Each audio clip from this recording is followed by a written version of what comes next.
Big Boss season 12 ಚಿಕ್ಕವ್ವ ದೊಡ್ಡವ್ವ ನಾನು ಯಾರಪ್ಪ ಈ ಚಿಕ್ಕವ್ವ ಅನ್ಕೊಂಡೆ. ಜಾನ್ವಿ ಅವರು ಬಿಗ್ ಬಾಸ್ ಹೋಗೋದಕ್ಕೆ ಮೈನ್ ರೀಸನ್ ಏನು? ಈ ಒಂದು 10 ಜನ ಗೊತ್ತಿದ್ರೆ ನಾಳೆ 100 ಜನ ಗೊತ್ತಾಗ್ತೀವಿ ಬಿಗ್ ಬಾಸ್ ಇಂದ. ನನಗೆ ಆ ಫೇಮ್ ನಾನು ತುಂಬಾ ಎಂಜಾಯ್ ಮಾಡ್ತೀನಿ. ಸೂರಜ್ ಅನ್ನ ನೀವು ಎಷ್ಟು ಪ್ರಾಮಾಣಿಕ, ಸೆಲ್ಫಿಶ್ ಆಗ್ಲಿಲ್ಲ ಅಂತ ಫುಲ್ ಕಣ್ಣೀರ್ ಆಗ್ತಿದ್ದವಳು. ಅಷ್ಟೇ ರಘು ಕ್ಯಾಪ್ಟನ್ ಆದ ತಕ್ಷಣ ಡ್ಯಾನ್ಸ್ ಮಾಡ್ಕೊಂಡು ಹೊಡೋದು. ಬಟ್ ಕೊನೆದೊಂದು ಸಣ್ಣ ಡ್ಯಾಮೇಜ್ ಆಯ್ತು ಚಾನೆಲ್ ವಿಚಾರಕ್ಕೆ. ಬಟ್ ಅದನ್ನ ನಾನು ತಪ್ಪು ಮಾಡಿದೀನಿ ಅಂತ ನನ್ಗನ್ಸಲ್ಲ. ಲಕ್ಷ ಕೊಟ್ಟು ನೀವು ಶಾಪಿಂಗ್ ಮಾಡ್ಕೊಂಡು ಹೋಗಿದ್ರಿ. ನಾನು ಮೇಕಪ್ ಬ್ರಷ್ ಹಿಡಿಯೋಕ್ಕೂ ಸೈ, ಸೌಟ್ ಹಿಡಿಯೋಕ್ಕೂ ಸೈ, ನನಗೆ PR ಅದು ಇದೆಲ್ಲ ಸೇರಿ 4 lakhs ಆಯ್ತು. ನನಗೆ ಅದೇ ಟ್ರೋಲ್ ಪಾಸಿಟಿವ್ ಆಗೂ ಆಗಿದೆ, ನೆಗೆಟಿವ್ ಆಗೂ ಆಗಿದೆ. ರಿಷಾ ಅವ್ರು ನಿಮ್ಗೆ ಬಕೆಟ್ ಚಂಬು ಅಂತ ಹೇಳ್ತಾರೆ. ಇಲ್ಲ, ನನ್ಗನ್ಸುತ್ತೆ ರಿಷಾ ಬಗ್ಗೆ ಮಾತಾಡೋದೇ ನನ್ನ ಎನರ್ಜಿ ಟೈಮು ಎಲ್ಲ ವೇಸ್ಟ್. ಸ್ಟ್ರಾಂಗೆಸ್ಟ್ ಅಂದ್ರೆ ಗಿಲ್ಲಿ ಅಂಡ್ ಅಶ್ವಿನಿ. ಒಂದು ಕ್ರೇಜ್ ಬಿಟ್ಕೊಂಡಿರೋದ್ರ ಬಗ್ಗೆ ಏನಾದ್ರು ಹೇಳೋದಾದ್ರೆ, ಸೊ ಈ ಬಿಗ್ ಬಾಸ್ ಫೀವರ್ ಯಾವಾಗ್ಲೂ ಇಷ್ಟು ಇದ್ದೇ ಇರುತ್ತೆ. ಹಂಗೆ ನಂಗೇನು ಸರ್ಪ್ರೈಸ್ ಅನ್ಸುತ್ತೆ. ಹಾಯ್ ಹಲೋ ನಮಸ್ಕಾರ, welcome to Boss TV Kannada. ನಾನು ಮಂಜುನಾಥ್ ಶ್ರೀನಿವಾಸ್. ಇವತ್ತಿನ ಬಾಸ್ ಟಿವಿ ಸ್ಪೆಷಲ್ ನಮ್ಮ ಜೊತೆ ಜಾಯ್ನ್ ಆಗ್ತಾ ಇದ್ದಾರೆ ಬಿಗ್ ಬಾಸ್ ಸೀಸನ್ 12 ಚಿಕ್ಕವ್ವ ಜಾನ್ವಿ ಅವರು. ಮೊದಲನೇದಾಗಿ ನಮಸ್ತೆ, ಕಾರ್ಯಕ್ರಮಕ್ಕೆ ಸ್ವಾಗತ. Thank you. ಚಿಕ್ಕವ್ವ ದೊಡ್ಡವ್ವ ನಾನು ಯಾರಪ್ಪ ಈ ಚಿಕ್ಕವ್ವ ಅನ್ಕೊಂಡೆ. ಆಕ್ಚುಲಿ ತುಂಬಾ ಮೇಡಮ್, ಚಿಕ್ಕವ್ವ ದೊಡ್ಡವ ಅದೆಲ್ಲ ತುಂಬಾ ವೈರಲ್ ಆಯ್ತು. ಸೊ ಹಾಗಾಗಿ ಅಶ್ವಿನಿ ಅವರು ನಿಮ್ಮ ಗೆಳತಿ ದೊಡ್ಡವ್ವ, ನೀವು ಚಿಕ್ಕವ್ವ. ನೋಡಿದೆ ನಾನು ಅದನ್ನ ಸಾಂಗ್ನ. ಸೀಸನ್ 12 ಕಂಟೆಸ್ಟೆಂಟ್ 10ನೇ ಸ್ಪರ್ಧಿ ಎಲಿಮಿನೇಟ್ ಆಗಿರುವಂತದ್ದು. ಹೆಂಗಿತ್ತು ನಿಮ್ಮ ಬಿಗ್ ಬಾಸ್ ಜರ್ನಿ ಅಂತ? ತುಂಬಾ ಚೆನ್ನಾಗಿತ್ತು, ತುಂಬಾ ಸುಂದರವಾಗಿತ್ತು, ತುಂಬ ಒಳ್ಳೆ ಮೆಮೊರೀಸ್ ಇದೆ. ಬೇರೆದೇ ಎಕ್ಸ್ಪೀರಿಯನ್ಸ್ನ ಕಟ್ಕೊಟ್ಟಿದೆ ನೋಡಿ. ಈಗ 2 ನಿಮಿಷಕ್ಕೂ ಹಿಂಗೆ ಮೊಬೈಲ್ ನೋಡ್ತಾ ಇರ್ತೀನಲ್ಲ, ಅಲ್ಲಿ ಯಾವತ್ತೂ ನಂಗೆ ಮೊಬೈಲ್ ನೆನಪೇ ಆಗ್ತಿರ್ಲಿಲ್ಲ. ಅಂದರೆ ಆ ಮನೆಗೆ ಅಷ್ಟು ಶಕ್ತಿ ಇದೆ ಅನಿಸುತ್ತೆ. ಫ್ಯಾಮಿಲಿ ಒಂದು ಬಿಟ್ಟರೆ ಏನೂ ನೆನಪಾಗ್ತಿರ್ಲಿಲ್ಲ. ಯಾವ ಫುಡ್ ಕ್ರೇವಿಂಗು ಯಾವುದು, ಫ್ಯಾಮಿಲಿ ಅಷ್ಟೇ ನಾವು ನೆನಪು ಮಾಡ್ಕೋತಾ ಇದ್ದಿದ್ದು, ಮಿಸ್ ಮಾಡ್ಕೋತಾ ಇದ್ದಿದ್ದು. ಈ ಮೊಬೈಲು, ಸೋಷಿಯಲ್ ಮೀಡಿಯಾ ನಮಗೆಲ್ಲ ಬೇಕೇ ಆಗಿರಲಿಲ್ಲ. ಒಂದಂತೂ ಗೊತ್ತಾಯಿತು, ನಾವು ಇದ್ದಾಗ ಸುಮ್ಮನೆ ನೋಡ್ತೀವಿ ಅಷ್ಟೇ. ಅದಿಲ್ಲ ಅಂದರೆ ನಾವು ಬಿಟ್ಟಿರ್ಬೋದು. ಒಂದು ನಮಗೆ ಬಿಟ್ಟಿರೋಕ್ಕಾಗಲ್ಲ ಅಂದರೆ ಫ್ಯಾಮಿಲಿ ಬಿಟ್ಟರೆ ಇನ್ನು ಏನು ಬೇಕಾದ್ರೂ ಬಿಟ್ಟಿರ್ಬೋದು ಅನ್ನೋದು ನನಗೆ ಅದರಿಂದ ಪ್ರೂವ್ ಆಯಿತು. ಅದೇ ಒಂದು ಬೇರೆ ಪ್ರಪಂಚದಲ್ಲೇ 2 ತಿಂಗಳು ಇದ್ದಿದ್ದು. ಅದು ತುಂಬ ಬ್ಯೂಟಿಫುಲ್ ಆಗಿತ್ತು. ಯಾವುದೇ ಒಂದು ಸದ್ದಿರಲಿಲ್ಲ, ಗದ್ದಲ ಇತ್ತು. ನಾವುಗಳೇ ಮಾಡ್ತಾ ಇದ್ದಿದ್ದು ಗದ್ದಲ. ನಮಗೆ ಒಂದು ಪಕ್ಷಿ ಬಂದು ಕೂಗಿದ್ರೂ ನಮಗೆ ಅದು ಎಷ್ಟು ದಿವಸ ಆಗಿತ್ತಲ್ಲ ಕೇಳಿ ಅನ್ನೋ ಥರ ನಾವು ಸರ್ಪ್ರೈಸ್ ಆಗ್ತಾ ಇದ್ವಿ. ನಮ್ಗೆ ಏನಾದ್ರು ಟಾಸ್ಕ್ ರೆಡಿ ಮಾಡೋದಕ್ಕೆ ಎಂಡಮಾಲ್ ಟೀಮ್ ಅವರು ಎಲ್ಲ ಫುಲ್ ಮಾಸ್ಕ್ ಹಾಕೊಂಡು ಕವರ್ಡ್ ಆಗೇ ಬರೋರು. ಯಾರೋ ಒಂದು ಹೊಸ ಮನುಷ್ಯ ನೋಡ್ತಾ ಇದೀವಿ ಅಂದಾಗ ನಮಗೊಂಥರ ಖುಷಿ. ಗೆಸ್ಟ್ಗಳು ಬಂದಾಗಲೂ ನಮ್ಗೆ ಅಷ್ಟೇ ಖುಷಿ ಆಗ್ತಾ ಇತ್ತು. So beautiful journey Bigg Boss. Okay, Jhanvi ಅವರು ಬಿಗ್ ಬಾಸ್ ಹೋಗೋದಕ್ಕೆ ಮೈನ್ ರೀಸನ್ ಏನು ಅಂತ? ಬಿಗ್ ಬಾಸು ಅದೊಂದು ರಿಯಾಲಿಟಿ ಶೋ ಅಪ್ಪ ಅಂತ ಸುದೀಪ್ ಸರ್ ಹೇಳಿದರು. ಅದನ್ನು ತುಂಬ ಜನ ನೋಡ್ತಾರೆ. ಅಂದರೆ ತುಂಬ ಜನಕ್ಕೆ ನಾವು ರೀಚ್ ಆಗ್ತೀವಿ ಅನ್ನೋದೇ ನನಗೆ ಇತ್ತು. ಈಗ ಒಂದು 10 ಜನ ಗೊತ್ತಿದ್ರೆ ನಾಳೆ 100 ಜನ ಗೊತ್ತಾಗ್ತೀವಿ ಬಿಗ್ ಬಾಸಿಂದ. ನನಗೆ ಆ ಫೇಮ್ನ ನಾನು ತುಂಬ ಎಂಜಾಯ್ ಮಾಡ್ತೀನಿ, ಏನು ಮಾಡಿಲ್ಲ ಅಂದ್ರೂ. ಸೊ ಅದಕ್ಕೋಸ್ಕರ ಬಿಗ್ ಬಾಸ್. ಓಕೆ, ಏನು ಕಲ್ತ್ಕೊಂಡು ಬಂದ್ರಿ ಅಂತ? ಏನು ಕಲ್ತ್ಕೊಂಡು ಬಂದೆ ಅಂದರೆ ನನಗೆ ಏನು ಕಲ್ತ್ಕೊಂಡು ಬರಲಿಲ್ಲ, ಬಟ್ ತಿಳ್ಕೊಂಡು ಬಂದೆ. ಆ ಕ್ಯಾಮ್ರಾಗಳ ಮಧ್ಯ ಆ ಒಂದು ಸಣ್ಣ ಲಿಮಿಟೇಷನಲ್ಲಿ ನಾವು ಸಣ್ಣ ತಪ್ಪುಗಳನ್ನೇ ಮಾಡೋಕ್ಕಾಗೋದು. ಅದು ಆಚೆ ಪ್ರಪಂಚಕ್ಕೆ ಹೋಲಿಕೆ ಮಾಡಿದ್ರೆ ಇಲ್ಲಿ ನಾವು ದೊಡ್ಡ ತಪ್ಪುಗಳನ್ನ ಮಾಡ್ತೀವಿ. ಅದನ್ನು ನಾವು ಸಣ್ಣ ತಪ್ಪುಗಳಿಂದ, ಹೌದಲ್ವಾ, ನಿಜ ಜೀವನದಲ್ಲಿ ದೊಡ್ಡದಾದಾಗಲೂ ಹೀಗೆ ಅಲ್ವಾ. ನೀವು ಒಂದು ಕಾಫಿ ಪುಡಿ ಕಳ್ತನದೇ ಒಂದು ಎಕ್ಸಾಂಪಲ್ ತೊಗೊಳ್ಳಿ. ಕಾಫಿ ಪುಡಿ ಕಳ್ತನ ಮಾಡೋಣ ಅಂತ ಹೇಳಿದ್ದು ರಾಶಿಕಾ, ನಾನು ಮಾಡ್ತೀನಿ. ಅವ್ರಿಗೆ ಮಾಡ್ಕೊಳ್ಳೋಕ್ಕೂ ಕಷ್ಟ. ಕಾಫಿನ ಎಲ್ಲರಿಗೂ ಮಾಡ್ಕೊಡ್ತೀನಿ. ರಾಶಿಕಾ, ರಿಷಾ ನಾವೆಲ್ಲ ಕುಡಿತೀವಿ. ಸಿಕ್ಕಾಕೊಂಡಾಗ ಯಾರು ನನಗೆ ನಿಲ್ತಾನೇ ಇಲ್ಲ. ಕ್ಯಾಪ್ಟನ್ ನನಗೆ ಊಟ ಕಟ್ ಮಾಡ್ತಾರೆ. ಅವಾಗ ನಾವು ಎಲ್ಲ ಪಾಲುದಾರರಿದ್ದೀವಿ, ನಾವು ಕಳ್ತನ ಮಾಡಿದ್ದೀವಿ, ನಾವು ನಿಲ್ತೀವಿ ಅಂತ ಯಾರೂ ಬರಲ್ಲ. ಆಚೆನೂ ಹಾಗೆ ಅಲ್ವಾ, ಕೆಟ್ಟದಾದಾಗ ನಮ್ಮ ಜೊತೆ ಯಾರೂ ಇರಲ್ಲ, ಒಳ್ಳೇದಾದಾಗ ಎಲ್ಲರೂ ಕ್ರೆಡಿಟ್ ಬಯಸ್ತಾರೆ. ಹಾಗೆ ಸಣ್ಣದಕ್ಕೆ ನಾವು ದೊಡ್ಡದನ್ನು ರಿಲೇಟ್ ಮಾಡ್ಕೊಳ್ಬೋದು. ಒಂದು ಕ್ಯಾಪ್ಟನ್ ಅಂತ ಬಂದಾಗಲೂ ಅಷ್ಟೇ, ಕ್ಯಾಪ್ಟನ್ ಆದ ತಕ್ಷಣ ಅದೇ ಗೆದ್ದೆ ತಿಂದು ಬಾಲ ಹಿಡಿಯೋದು ಅನ್ನೋದು. ಇಲ್ಲಿ ಯಾವುದೋ ಒಂದು ಸರ್ಕಾರನೋ ಯಾವುದೋ ಒಂದು ಅಧಿಕಾರಕ್ಕೆ ಬಂದಾಗ ಜನ ಅವ್ರ ಹಿಂದೆ ಇರ್ತಾರೆ. ಫಸ್ಟು ಅವ್ರನ್ನ ಯಾರು ಅಂತನೂ ಮುಸು ನೋಡಲ್ಲ. ಅಧಿಕಾರ ಬಂದಾಗ ಡ್ಯಾನ್ಸ್ ಮಾಡ್ಕೊಂಡು ಹೋಗ್ತಾರೆ. ಅಂದರೆ ತಮ್ಮತನ ಮಾರ್ಕೊಳ್ಳೋಕ್ಕೂ ರೆಡಿ ಇರ್ತಾರೆ. ಇಲ್ಲಿ ಹಿಂದಿನ ದಿನ ಹಾಗೆ, ಈಗ ನಾನು ಒಂದು ಎಕ್ಸಾಂಪಲ್ ಕೊಟ್ಟರೆ, ಇದೇ ರಕ್ಷಿತಾ, ಸೂರಜ್ ಅನ್ನ ನೀವು ಎಷ್ಟು ಪ್ರಾಮಾಣಿಕ, ಸೆಲ್ಫಿಶ್ ಆಗಲಿಲ್ಲ ಅಂತ ಫುಲ್ ಕಣ್ಣೀರು ಆಗ್ತಿದ್ದವಳು. ನೆಕ್ಸ್ಟ್ ಡೇ ಅದು ಅವ್ರ ಟೀಮ್ ಕ್ಯಾಪ್ಟನ್ ಸೂರಜ್ ಇದ್ದಿದ್ದು. ನೆಕ್ಸ್ಟ್ ಡೇ ರಘು ಕ್ಯಾಪ್ಟನ್ ಆದ ತಕ್ಷಣ ಡ್ಯಾನ್ಸ್ ಮಾಡ್ಕೊಂಡು ಹೊಡೋದ್ಲು. ಸೊ ನಾವು ಆಚೆನೂ ಹಾಗೆ ನೋಡೋದು, ಗೆದ್ದೆ ತಿಂದು ಬಾಲ ಹಿಡಿಯೋದು, ತಮ್ಮತನ ಮಾರ್ಕೊಳ್ಳೋದು ಹಿಂಗಿರ್ತಾರೆ. ಅಧಿಕಾರ ಬಂದ ತಕ್ಷಣ ಹಂಗೆ ಚೇಂಜ್ ಆಗ್ಬಿಡ್ತಾರೆ. ನಾವು ನೋಡ್ತಾನೆ ಇರ್ತೀವಲ್ಲ. ಸೊ ಅಲ್ಲಿಗೆ ನಾವು ಹೋಲಿಕೆ ಮಾಡ್ಕೊಂಡು ನೋಡ್ತಾ ಇದ್ವಿ. ಜೈಲು, ನಾನು ಒಂದ್ಸಲ ಜೈಲಿಗೆ ಹೋಗಲಿಲ್ಲ. ಅದು ಸ್ವಲ್ಪ ಬೇಜಾರು ಇದೆ. ಅಂದರೆ ನಂಗೆ ಆ ಎಕ್ಸ್ಪೀರಿಯೆನ್ಸು ಮಾಡಬೇಕು ಅಂತ ಇತ್ತು. ಅದು ತುಂಬ ಕೆಟ್ಟವಳಾಗಬೇಕು, ಇಲ್ಲ ತುಂಬ ಒಳ್ಳೆಯವರಾಗಬೇಕು ಬಿಗ್ ಬಾಸ್ ಮನೆಯಲ್ಲಿ. ಸ್ವಲ್ಪ ಮಧ್ಯದಲ್ಲಿ ಇದ್ಬಿಟ್ರೆ ನಮ್ಮನ್ನ ಅದೇ ಜೈಲಿಗೆ ಕಳ್ಸಲ್ಲ ಯಾರು, ನಂಗೆ ಅದು ಬೇಜಾರಾಯಿತು. ಯಾಕಂದರೆ ಅದು ಒಂದು ಎಕ್ಸ್ಪೀರಿಯನ್ಸ್ ಮಾಡಬೇಕಿತ್ತು. ಅದೇ ಜೈಲು ಹೊರಗಡೆ ನಾವು ಹೊರಗಡೆ ತಪ್ಪು ಮಾಡಿದಾಗ ಶಿಕ್ಷೆ ಆಗುತ್ತೆ. ಸೊ ಅಂದರೆ ಎಲ್ಲ ಒಂದು ವ್ಯವಸ್ಥೆನ ನಾವು ಚಿಕ್ಕದಾಗಿ ಬಿಗ್ ಬಾಸ್ ಮನೆಯಲ್ಲಿ ನೋಡೋಕೆ ಸಿಗ್ತಾ ಇತ್ತು. ಸೊ ಆಚೆ ಕಡೆನೂ ಹಿಂಗೆ ಅಲ್ವಾ ಅಂತ ನಾನು ತಿಳ್ಕೊಂಡು ಬಂದೆ ಆಚೆಗೆ. ಓಕೆ, ದಿನಬೆಳಗಾದ್ರೆ ಸುದ್ದಿ ಓದೋದ್ರ ಮೂಲಕ ನೀವು 4 ಜನಕ್ಕೆ ಸುದ್ದಿಯನ್ನ ತಿಳಿಸ್ತಿದ್ದಂಥವ್ರು, ಅಲ್ಲಿ ಹೋದ್ರೆ ನಾನು ಸುದ್ದಿ ಆಗ್ತೀನಿ ಅನ್ನೋಂಥ ಗೊಂದಲ ಆಗಿರ್ಬೋದು, ಭಯ ಆಗಿರ್ಬೋದು, ಅಥವಾ ಇಲ್ಲ ಅಂತಂದ್ರೆ ಬೇರೆ ತರ ಜನ ಯಾವ ರೀತಿ ಟ್ರೀಟ್ ಮಾಡ್ತಾರೆ, ಯಾವ ರೀತಿ ಆಕ್ಸೆಪ್ಟ್ ಮಾಡ್ತಾರೆ ಅನ್ನುವಂಥ ಒಂದು ಗೊಂದಲ ಏನಾದ್ರು ಇತ್ತಾ ನಿಮಗೆ ಅಂತ? ಇಲ್ಲ, ನನಗೆ ಆ ಗೊಂದಲ ಯಾವುದೂ ಇರಲಿಲ್ಲ. ಬಟ್ ನನಗೇನೇ ಕೋಪ ಬಂದರೂ ನಾನು ತುಂಬ ಕಂಟ್ರೋಲ್ಡ್ ಆಗೇ ಇದ್ದೆ. ನನ್ನ ಬಾಯಿಂದ ಮಿಸ್ ಆಗು ಯಾವುದೋ ಒಂದು ಪದ ಆಚೆಗೆ ಬರೋದು, ಅದರಿಂದ ತಪ್ಪಾಗಿರೋದು, ಅದನ್ನು ನಾನು ಕೇಸ್ ಎದುರಿಸ್ಬೇಕು ಅದೆಲ್ಲ. ಯಾಕಂದರೆ ನನ್ನ ಬಗ್ಗೆ ನನಗೆ ಗೊತ್ತು, ಏನು ಬಳಸಬೇಕು ಏನು ಬಳಸಬಾರ್ದು. ಈ ಜಾತಿ ಸೂಚಕ ಪದಗಳಿರ್ಬೋದು, ಅಥವಾ ಧರ್ಮ ಸೂಚಕ ಪದಗಳಿರ್ಬೋದು, ಅಥವಾ ಡ್ಯಾಮೇಜಿಂಗ್ ಆಗಿ ಇನ್ನೇನೋ ಹೇಳಬಾರ್ದು ಅನ್ನೋದಿತ್ತು. ಬಟ್ ಕೊನೆಯದೊಂದು ಸಣ್ಣ ಡ್ಯಾಮೇಜ್ ಆಯಿತು ಚಾನೆಲ್ ವಿಚಾರಕ್ಕೆ. ಬಟ್ ಅದನ್ನು ನಾನು ತಪ್ಪು ಮಾಡಿದ್ದೀನಿ ಅಂತ ನನಗನ್ಸಲ್ಲ. ಯಾಕಂದರೆ ನನಗೆ ಎಲ್ಲದರ ಅರಿವು ಇದೆ. ಒಂದು ಕ್ಯಾಮ್ರಾ ಇದೆ ಅಂದಾಗ ನಾನು ಏನೋ ಒಂದು ಸ್ಟೇಟ್ಮೆಂಟ್ ಕೊಟ್ಟು ದಡ್ಡತನನೂ ನನಗಿಲ್ಲ, ಅಥವಾ ನನಗೆ ತುಂಬ ತಲೆಗೇರಿ ಆ ಅಹಂಕಾರನೂ ನನಗಿಲ್ಲ. ತುಂಬ ನಿಯತ್ತಿರೋಳು ಅಂಥವಳು ನಾನು, ತುಂಬ ಹಂಬಲ್, ನಾನು ಆ ಥರ ಮಾತಾಡಲ್ಲ. ಸೊ ಆ ಒಂದು ಹೇಳಿಕೆನ ತಪ್ಪಾಗಿ ಅರ್ಥೈಸಲಾಗಿದೆ ಅಂತಲೇ ನಾನು ಈಗಲೂ ಹೇಳೋದು. ಸೊ ನನಗೆ ಯಾವ ಭಯನೂ ಇರಲಿಲ್ಲ ಒಳಗಡೆ ಹೋಗುವಾಗ ಹಿಂಗಾಗ್ಬಿಡುತ್ತೆ ಹಂಗೆ. ನನಗೆ ಒಂದಷ್ಟು ಆಟದಿಂದ ಸಣ್ಣ ಪುಟ್ಟ ನೆಗೆಟಿವ್ ಆಗಿದೆ, ಅದನ್ನು ಜನ ಮರಿತಾರೆ. ನಾವು ಏನು ದೊಡ್ಡ ಯಾವ ಕ್ರೈಮು ಮಾಡಿಲ್ಲ, ಗೆಜ್ಜೆ ಅಲ್ಲಾಡ್ಸಿದ್ದೀವಿ, ಅದೇನೋ ಆಯಿತು ಬಿಟ್ಟರೆ ಇನ್ನೇನು ಅಂತ ದೊಡ್ಡ ಕ್ರೈಮ್ ಯಾವುದೂ ಮಾಡೋಕ್ಕಾಗಲ್ಲ ಬಿಗ್ ಬಾಸ್ ಮನೆ ಒಳಗೆ. ಸಣ್ಣದನ್ನೇ ದೊಡ್ಡದಾಗಿ ಚರ್ಚೆ ಮಾಡ್ತಿರ್ತಾರೆ. ಈಗ ಹೊರಗಡೆ ಏನೇನಾಗುತ್ತೆ ಎಲ್ಲ ಮರ್ತು ಮುಂದಕ್ಕೆ ಹೋಗೋವಾಗ ನಾವು ಅದು ಬಿಗ್ ಬಾಸ್ ಮನೆಯಿಂದ ಯಾರು ಸೀರಿಯಸ್ ಆಗಿ ತೊಗೊಳ್ಳೋದು. ಸೊ ಆ ಥರದ ಸಣ್ಣ ಪುಟ್ಟ ನೆಗೆಟಿವ್ ಆದ್ರೆ ನಾನು ಈಗಲೂ ಏನು ತಲೆ ಕೆಡಿಸ್ಕೊಳ್ಳಲ್ಲ. ಆಚೆ ಬಂದಿದ್ದು ಮಾತ್ರ ನನಗೆ ಬೇಜಾರಿದೆ ಹೊರತು ಜನ ಮಾತಾಡೋದು ಬೇಜಾರು. ಬಟ್ ಚಾನಲ್ದು ಅದೊಂದು ಆ ಸ್ಟೇಟ್ಮೆಂಟು ಅದು ಯಾಕಂದರೆ ತುಂಬ ಸೂಕ್ಷ್ಮ ವಿಚಾರ. ಸೊ ಆ ವಿಚಾರ ನನಗೆ ತುಂಬ ಬೇಜಾರಾಯ್ತು. ಯಾಕಂದರೆ ನಾನು ಹಂಗೆ ಹೇಳಿಲ್ಲ. ಯಾವುದೋ ಒಂದನ್ನು ಎಕ್ಸ್ಪ್ಲನೇಷನ್ನ ನಾನು ಹಿಂಗೆ ಕೊಟ್ಟಿದ್ದೀನಿ. ಯಾಕಂದರೆ ನಾನು ಅಭಿನ ನಾಮಿನೇಟ್ ಮಾಡೋಣ ಅಂತ ಇರ್ತೀನಿ, ಇವರೆಲ್ಲ ಸ್ಪಂದನ ಮಾಡೋಣ ಅಂತ ಇರ್ತಾರೆ. ಇಲ್ಲ ಅಭಿನಯ ಮಾಡೋಣ ಅಂದಾಗ ಎಲ್ಲರೂ ಫುಲ್ ಲೌಡ್ ಆಗಿರ್ತಾರೆ. ಯಾಕಂದರೆ ಟೈಮ್ ಇರುತ್ತೆ. ಸ್ಪಂದನ ಯಾಕೆ ಹೇಳಿ, ಸ್ಪಂದನ ಅಲ್ಲೇ ಅವರೆಲ್ಲ ಸ್ಪಂದನ ವೀಕ್ ಇದ್ದಾಳೆ, ಸ್ಪಂದನ ಮಾಡೋಣ ಅಂದಾಗ ಇಲ್ಲ ಸ್ಪಂದನ ಬೇಡ, ಎಲ್ಲೋ ಒಂದು ಕಡೆ ನನಗೆ ಅನ್ನಿಸ್ತಾ ಇದೆ ಪುಷ್ ಸಿಗ್ತಾ ಇದೆ ಅಂತ. ಯಾಕಂದರೆ ಮಾಡು ಸ್ಪಂದನ ಏನು ಮಾತಾಡದೇ ಇರ್ಬೋದು, ಅವರು ಡೈರೆಕ್ಟ್ ಫೈನಲಿಸ್ಟ್ ಆದರು. ಅದಾದಮೇಲೆ ತುಂಬ ಸಲ ಅವರು ಎಲಿಮಿನೇಟ್ ಅಂದಾಗ ನೋ ಎಲಿಮಿನೇಷನ್ ಅಂತ ಬರೋದು. ಸೊ ಎಲ್ಲೋ ಒಂದು ಕಡೆ ಅವ್ರಿಗೆ ವ್ಯೂವರ್ಸ್ ತುಂಬ ಇರ್ಬೋದು. ಸೀರಿಯಲ್ ಹೀರೋಯಿನ್ ಆದರೆ ಅದು ಯಾವ ಚಾನಲ್ ಸೀರಿಯಲ್ ಹೀರೋಯಿನೇ ಆಗಲಿ, ಅಲ್ಲಿ ಸ್ಪಂದನ ಅಂತ ಬಂತು ಕಲರ್ಸ್ ಕನ್ನಡದಲ್ಲೇ ಅವ್ರು ಸೀರಿಯಲ್ ಮಾಡಿದ್ರಿಂದ ನಾನು ಅಂದೆ. ಅದೇ ಜಾಗದಲ್ಲಿ ಪಕ್ಕದ ಮನೆ ಝೀಯಿಂದ ಯಾರೋ ಒಬ್ರು ಬಂದಿದ್ರು ಲಾಸ್ಟ್ ಟೈಮ್, ಗೌತಮಿ ಮೋಕ್ಷಿತಾ ಅವ್ರನ್ನೇ ತಗೊಳ್ಳಿ, ಅವರಿದ್ದರೆ ನಾನು ಅವ್ರ ಎಕ್ಸಾಂಪಲ್ ಕೊಡ್ತಿದ್ದೆ. ಕಲರ್ಸ್ ವಾಹಿನಿಯವರು ಅಂತ ನಾನು ಅಲ್ಲಿ ಆಗ್ತಾನೆ ಇರಲಿಲ್ಲ. ಅಲ್ಲಿ ಕಲರ್ಸ್ ವಾಹಿನಿಯಲ್ಲಿ ಕೆಲಸ ಮಾಡಿದ ಸ್ಪಂದನ ಇದ್ದಿದ್ದರಿಂದ ಅವ್ರ ಎಕ್ಸಾಂಪಲ್ ತೊಗೊಂಡೆ. ಅದೇ ಜಾಗದಲ್ಲಿ ಗೌತಮಿನೋ ಮೋಕ್ಷಿತಾ ಯಾರೇ ಇದ್ದಿದ್ರು ಅವ್ರಿಗೊಂದು ಫ್ಯಾನ್ ಫಾಲೋವಿಂಗ್ ಇದೆ, 5 ವರ್ಷ ಸೀರಿಯಲ್ ಓಡಿದೆ. ಸೊ ಹಾಗಾಗಿ ಅವರು ವೋಟ್ ಹಾಕ್ತಾ ಇರ್ತಾರೆ, ವ್ಯೂವರ್ಸು ಅದು ನಂಬರ್ಸಾಗಿ ಕನ್ವರ್ಟ್ ಆಗ್ತಾ ಇರುತ್ತೆ. ಅದಕ್ಕೋಸ್ಕರ ಒಂದು ಸ್ವಲ್ಪ ಚಾನಲ್ ಪುಷ್ ಕೊಡ್ತಾರೆ, ಎತ್ತುತ್ತಾರೆ. ಅವರಿಂದ ಈ ಒಂದು ಪ್ರೋಗ್ರಾಮ್ಗೆ ಒಂದು ಸಣ್ಣ ಲಾಭ ಇದೆ ಅಂದರೆ ಅದನ್ನು ಕಳ್ಕೊಳ್ಳೋಕೆ ಇಷ್ಟಪಡಲ್ಲ. ಸೊ ಹಂಗಾಗಿ ಈ ಒಂದು ಎಕ್ಸ್ಪ್ಲನೇಷನ್ ಕೊಡೋ ಬರ್ದಲ್ಲಿ ಅಲ್ಲಿ ಕಲರ್ಸ್ ವಾಹಿನಿ ಅದು ಇದು ಬಂತು ಅಂತ ಅದನ್ನು ದೊಡ್ಡ ಸುದ್ದಿ ಮಾಡಿದರು. ನನ್ನ ಅಬ್ಸರ್ವೇಷನ್, ನನ್ನ ಅಭಿಪ್ರಾಯ, ಮತ್ತು ನಾನು ಒಂದಷ್ಟು ರಿಯಾಲಿಟಿ ಶೋ ಮಾಡಿ ಈಗ ಯಾರಿಗೂ ವ್ಯೂವರ್ಸ್, ಗಿಲ್ಲಿಗೆ ಅಷ್ಟೊಂದು ವ್ಯೂವರ್ಸ್ ಇದೆ, ಗಿಲ್ಲಿನ ಬಿಟ್ಬಿಡ್ತಾರ ಆ ಥರ ನಾನು ಹೇಳಕ್ಕೆ ಹೋದೆ. ಗಿಲ್ಲಿಗೆ ಅದು ಬೇರೆ ಲೆವೆಲ್ಗೆ ಹೈಪ್ ಇರುತ್ತೆ, ಇವ್ರಿಗೆ ಒಂದು ಅವ್ರ ಲೆವೆಲಲ್ಲಿ ಹೈಪ್ ಇರುತ್ತೆ, ನಮಗೆ ಆ ಥರ ಇರುತ್ತೆ. ಅದನ್ನು ಕಳ್ಕೊಳ್ಳೋಕೆ ಇಷ್ಟಪಡಲ್ಲ ಅಂತ ಹೇಳಿದೆ. ಹೌದು, ಸುದೀಪ್ ಸರ್ ಹೇಳೋದು 100% ಸತ್ಯ. ಈಗ ರಕ್ಷಿತಾ ಅವಳು ಯೂಟ್ಯೂಬರ್ ಆಗಿ ಒಳಗೆ ಹೋದವಳು, ಒಳಗಡೆ ಅವಳ ಒಂದು ಯೂನಿಕ್, ಅವಳು ಮಾತಾಡೋ ಸ್ಟೈಲು, ಅಥವಾ ನಾವು ಅವಳಿಗೆ ಗೆಜ್ಜೆ ಅಲ್ಲಾಡಿಸಿ ಅವಳಿಗೇನೋ ನೋವು ಮಾಡಿದಿರ್ಬೋದು, ಅವಳು ಅಲ್ಲಿ hype ಪಡ್ಕೊಂಡಿರ್ಬೋದು.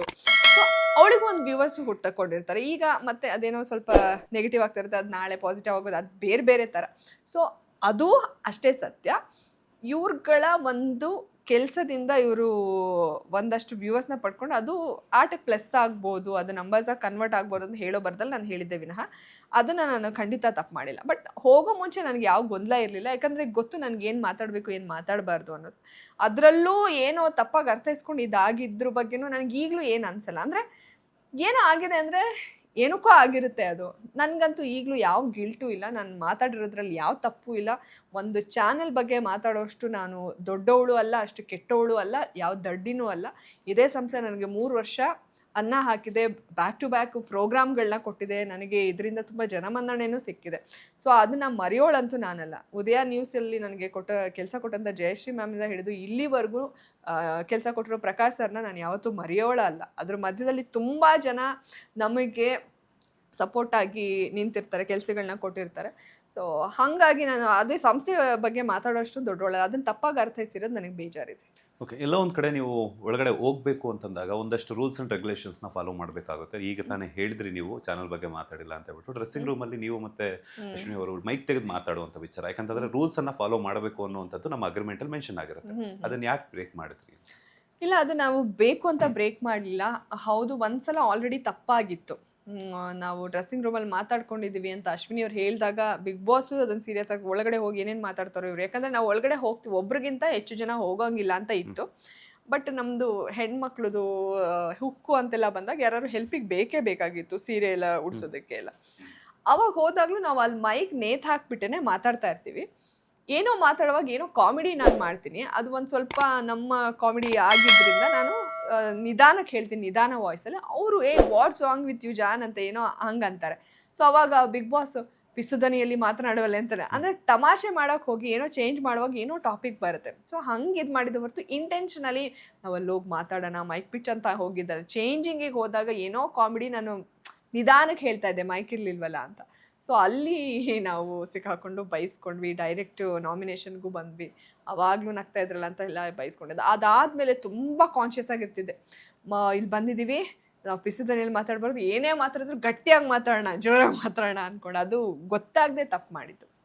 Okay, big Boss season 12ರಲ್ಲಿ ಸಾಕಷ್ಟು ಜನ ಡಿಫ್ರೆಂಟ್ ಮೈಂಡ್ ಸೆಟ್ ಪೀಪಲ್ ಇರುವಂತಹ ಕಂಟೆಸ್ಟೆಂಟ್ಸ್ ಬರ್ತಾರೆ. ಅವ್ರನ್ನೆಲ್ಲ ಬಿಟ್ಟು ನೀವು ಅಶ್ವಿನಿ ಅವ್ರ ಜೊತೆನೇ ಕ್ಲೋಸ್ ಆಗೋದಕ್ಕೆ ಕಾರಣ ಏನು? ನಮ್ಮ ಇಬ್ಬರ ಒಂದು ಮೆಚುರಿಟಿ ಲೆವೆಲ್ ಇರ್ಬೋದು, ಅಥವಾ ವೇವ್ ಲೆಂತ್ ಮ್ಯಾಚ್ ಆಗಿದ್ದು, ಕಂಫರ್ಟು, ಅಥವಾ ನಮ್ಮ ಏಜು, ನಮ್ಮ ಪರ್ಸ್ನಲ್ ಲೈಫು, ಜರ್ನಿ, ಒಬ್ರನ್ನೊಬ್ರು ಡಾಮಿನೇಟ್ ಮಾಡದೇ ಇರೋದು, ಒಬ್ರನ್ನೊಬ್ರು ಆಟಕ್ಕೆ ನಾವು ತೊಂದರೆ ಮಾಡ್ಕೊಳ್ದೇ ಇರೋದು, ಪ್ರತಿಯೊಂದು ಕೂಡ ಕಾರಣ. ಎಲ್ಲಕ್ಕಿಂತ ಮುಖ್ಯ ಕಾರಣ ನಾವು ಒಂಟಿಯಾಗಿ ಹೋಗಿದ್ದು. ಒಂಟಿಯಾಗಿ ನಾವೊಂದು 5 ಜನ ಹೋಗಿದ್ವಿ. ಅದ್ರಲ್ಲಿ ನಾನು, ಅಶ್ವಿನಿ, ಧನುಷು, ಸುದಿ, ಧ್ರುವಂತು, ಮಲ್ಲಮ್ಮ ಇದ್ವಿ. ನಾವೆಲ್ಲ ಒಟ್ಟಿಗೆ ಇರ್ತಿದ್ವಿ ಅರಸಿ ಅಂದಾಗ. ಫಸ್ಟ್ನೇ ವಾರ ನನಗವ್ರು ಕನೆಕ್ಟೇ ಆಗಲಿಲ್ಲ. ಇನ್ಫ್ಯಾಕ್ಟ್ ಅವರು ನನ್ನನ್ನೇ ನಾಮಿನೇಟ್ ಮಾಡಿರ್ತಾರೆ, ಜಾನ್ವಿ ಮಾತಾಡಲ್ಲ ಅಂತ. ನನಗೆ ಮೊದಲನೇ ವಾರ ಆ ಟಾಸ್ಕಲ್ಲಿ ಕನ್ಫ್ಯೂಸ್ ಆಗಿದ್ದು ನಿಜ. ಏನು ಆಡಬೇಕು, ನಾವು ಸರ್ವಾಧಿಕಾರಿಗಳ ಥರ ಕಾಣಿಸ್ತಾ ಇದೀವ, ಅರಸಿಯರ ಅವರೆಲ್ಲ ಮಾತಾಡ್ತಾ ಇದ್ರು. ಅವರೆಲ್ಲ ಮಾತಾಡಿದ್ರೆ ಮತ್ತೆ ನಾನು ಹೇಳಿದ್ರೆ ಅದು ಇರಿಟೇಟ್ ಆಗ್ಬೋದು ಅಂತ ಹೇಳಿ ನಾನು ಸ್ವಲ್ಪ ಸೈಲೆಂಟ್ ಆಗಿದ್ದೆ. ಅವ್ರನ್ನ ನಾಮಿನೇಟ್ ಮಾಡ್ತಾರೆ, ಅವಾಗ ಹೋಗಿ ಹೇಳ್ತೀನಿ. ಅಂದರೆ ಅದು ಯಾಕೆ ಅಂದರೆ ಅದೇ ಒಂದೇನೋ ಆಗಿರುತ್ತೆ ಬಿಡಿ, ಅವ್ರಿಗೂ ಧನುಷ್ಗೂ ಏನೋ ಆದಾಗ ನಾನು ಮಧ್ಯ ಮಾತಾಡಲಿಲ್ಲ ಅಂತ. ಯಾಕಂದ್ರೆ ಅವರಿಬ್ಬರು ಜಗಳದಲ್ಲಿ ನಾನೇ ಮಧ್ಯ ಮಾತಾಡಲಿ ಅಂತಲೂ ಸುಮ್ಮನೆ ಇರ್ತೀನಿ. ಅದಾದಮೇಲೆ ಅಸುರ ಟಾಸ್ಕಲ್ಲಿ ನಾವಿಬ್ಬರು ಒಟ್ಟಿಗೆ ಆಟ ಆಡ್ತೀವಿ ನೋಡಿ, ಆವಾಗ ನಾವು ತುಂಬ ಮಾತಾಡೋದಕ್ಕೆ ಶುರು ಮಾಡ್ತೀವಿ. ಅವರು ಚೆನ್ನಾಗಿ ಮಾತಾಡ್ತಾರೆ, ನಾನು ಚೆನ್ನಾಗಿ ಮಾತಾಡ್ತೀನಿ. ಸೊ ಅದೆಲ್ಲ ಮಾತಾಡ್ತಾ ಒಂದಷ್ಟು ವಿಚಾರಗಳನ್ನ ನಾವು ಹಂಚ್ಕೊಳ್ಳೋಕೆ ಶುರು ಮಾಡ್ತೀವಿ. ನಾನು ಅದಕ್ಕೊಂದಷ್ಟು ಆ್ಯಂಗಲ್ಸ್ ಕೊಡ್ತೀನಿ, ಇಲ್ಲಿ ಹಿಂಗೆ ಹಾಗೆ. ನಾನು ರಿಯಾಲಿಟಿ ಶೋ ಮಾಡಿದ್ರೆ ಒಂದಷ್ಟು ಹಾಗೆ ಚರ್ಚೆಗಳಾಗ್ತಾ ಅದು ಸ್ಟ್ರಾಂಗ್ ಆಗುತ್ತೆ. ಹೋಗ್ತಾ ಅದು ಎಲ್ಲೋ ಒಂದು ಕಡೆ ಸ್ವಲ್ಪ ನಾವು ಎಮೋಷ್ನಲಿ ಕೂಡ ಕನೆಕ್ಟ್ ಆಗಿದ್ದು, ಒಬ್ರನ್ನೊಬ್ರು ನಾವು ಬಿಟ್ಕೊಡ್ದೇವೆ. ಈ 10 ವಾರ ನಾವು ದೂರ ಆದಾಗಲೂ ನಾನು ಅವ್ರ ಬಗ್ಗೆ ಎಲ್ಲೂ ಮಾತಾಡಿಲ್ಲ, ಅವರು ನನ್ನ ಬಗ್ಗೆ ಎಷ್ಟೋ ಜನ ಇದ್ದಾರೆ, ನಮ್ಮ ಹತ್ರ ಬರ್ತಾರೆ, ವಿಷಯ ತಿಳ್ಕೊತಾರೆ, ಅದನ್ನ ಹೋಗಿ ಅಲ್ಲಿಗೆ ಹೇಳ್ತಾರೆ. ಆಮೇಲೆ ಟೀಮ್ ಕಟ್ಟೋಣ ಅಂತ ಹೇಳ್ತಾರೆ. ಟೀಮ್ನ ಬಿಟ್ಕೊಟ್ಟು ಒಂದು ಸಣ್ಣ ವಿಚಾರಕ್ಕೆ ಎಲ್ಲರ ಹತ್ರ ಜಗಳಾಡಿ ಹೆಂಗೋ ಇದ್ದಾರೆ ಅಲ್ಲಿ ಒಂದು ಪರ್ಸ್ನಾಲಿಟಿಗಳು, ಕ್ಯಾರೆಕ್ಟರ್ಗಳು. ಸೊ ಅದು ಯಾವುದೂ ಕನೆಕ್ಟ್ ಆಗಲಿಲ್ಲ. ನಾವಿಬ್ಬರೇ ಕನೆಕ್ಟ್ ಆದ್ವಿ ಅಂದರೆ ಈ ಎಲ್ಲ ಫ್ಯಾಕ್ಟ್ರಿಗಳು ವರ್ಕ್ ಆಯಿತು. ಓಕೆ, ಎಲ್ಲ ಒಂದು ಕಡೆ ಗೆಳತಿಯರಾಗಿರ್ತಾರೆ, ಅದಾದಮೇಲೆ ಒಂದಷ್ಟು ಜಗಳ ಆಡೋ ಥರ ಇದು ಮಾಡಿಕೊಂಡು ಅಂದರೆ ಲೈಕ್ ಮನೇಲಿರುವಂಥವ್ರನ್ನ ದಾರಿ ತಪ್ಪಿಸುವಂಥ ಪ್ರಯತ್ನವನ್ನು ಮಾಡ್ತೀರಾ. ಅದಾದ ನಂತರ ಒಂದಾಗುವಂಥದ್ದು. ಅಂದರೆ ದಾರಿ ತಪ್ಪಿಸೋದಂದ್ರೆ ಲೈಕ್ ಅದಾದ್ಮೇಲೆ ದೂರ ಜಗಳ ಆಡೋ ಥರ ಆಗ್ತಿರಲ್ಲ, ಸೊ ಆ ಒಂದು ವಿಚಾರ. ಸೊ ಅದನ್ನ ಪ್ಲಾನ್ ಮಾಡ್ಕೊಂಡಿದ್ದು ಅಂತ ಹೇಳ್ಬಿಟ್ಟು ಆಮೇಲೆ ಗೊತ್ತಾಗುತ್ತೆ. ಸೊ ಹೆಂಗ್ ಪ್ಲಾನ್ ಮಾಡಿದ್ರಿ ಅದು? ಇಲ್ಲ, ಆ್ಯಕ್ಚುಲಿ ಅದು ನೋಡಿ, ಅಶ್ವಿನಿ ಅವ್ರು ಕನ್ಫ್ಯೂಸ್ ಮಾಡಿಬಿಟ್ಟಿದ್ದಾರೆ ಇದನ್ನು.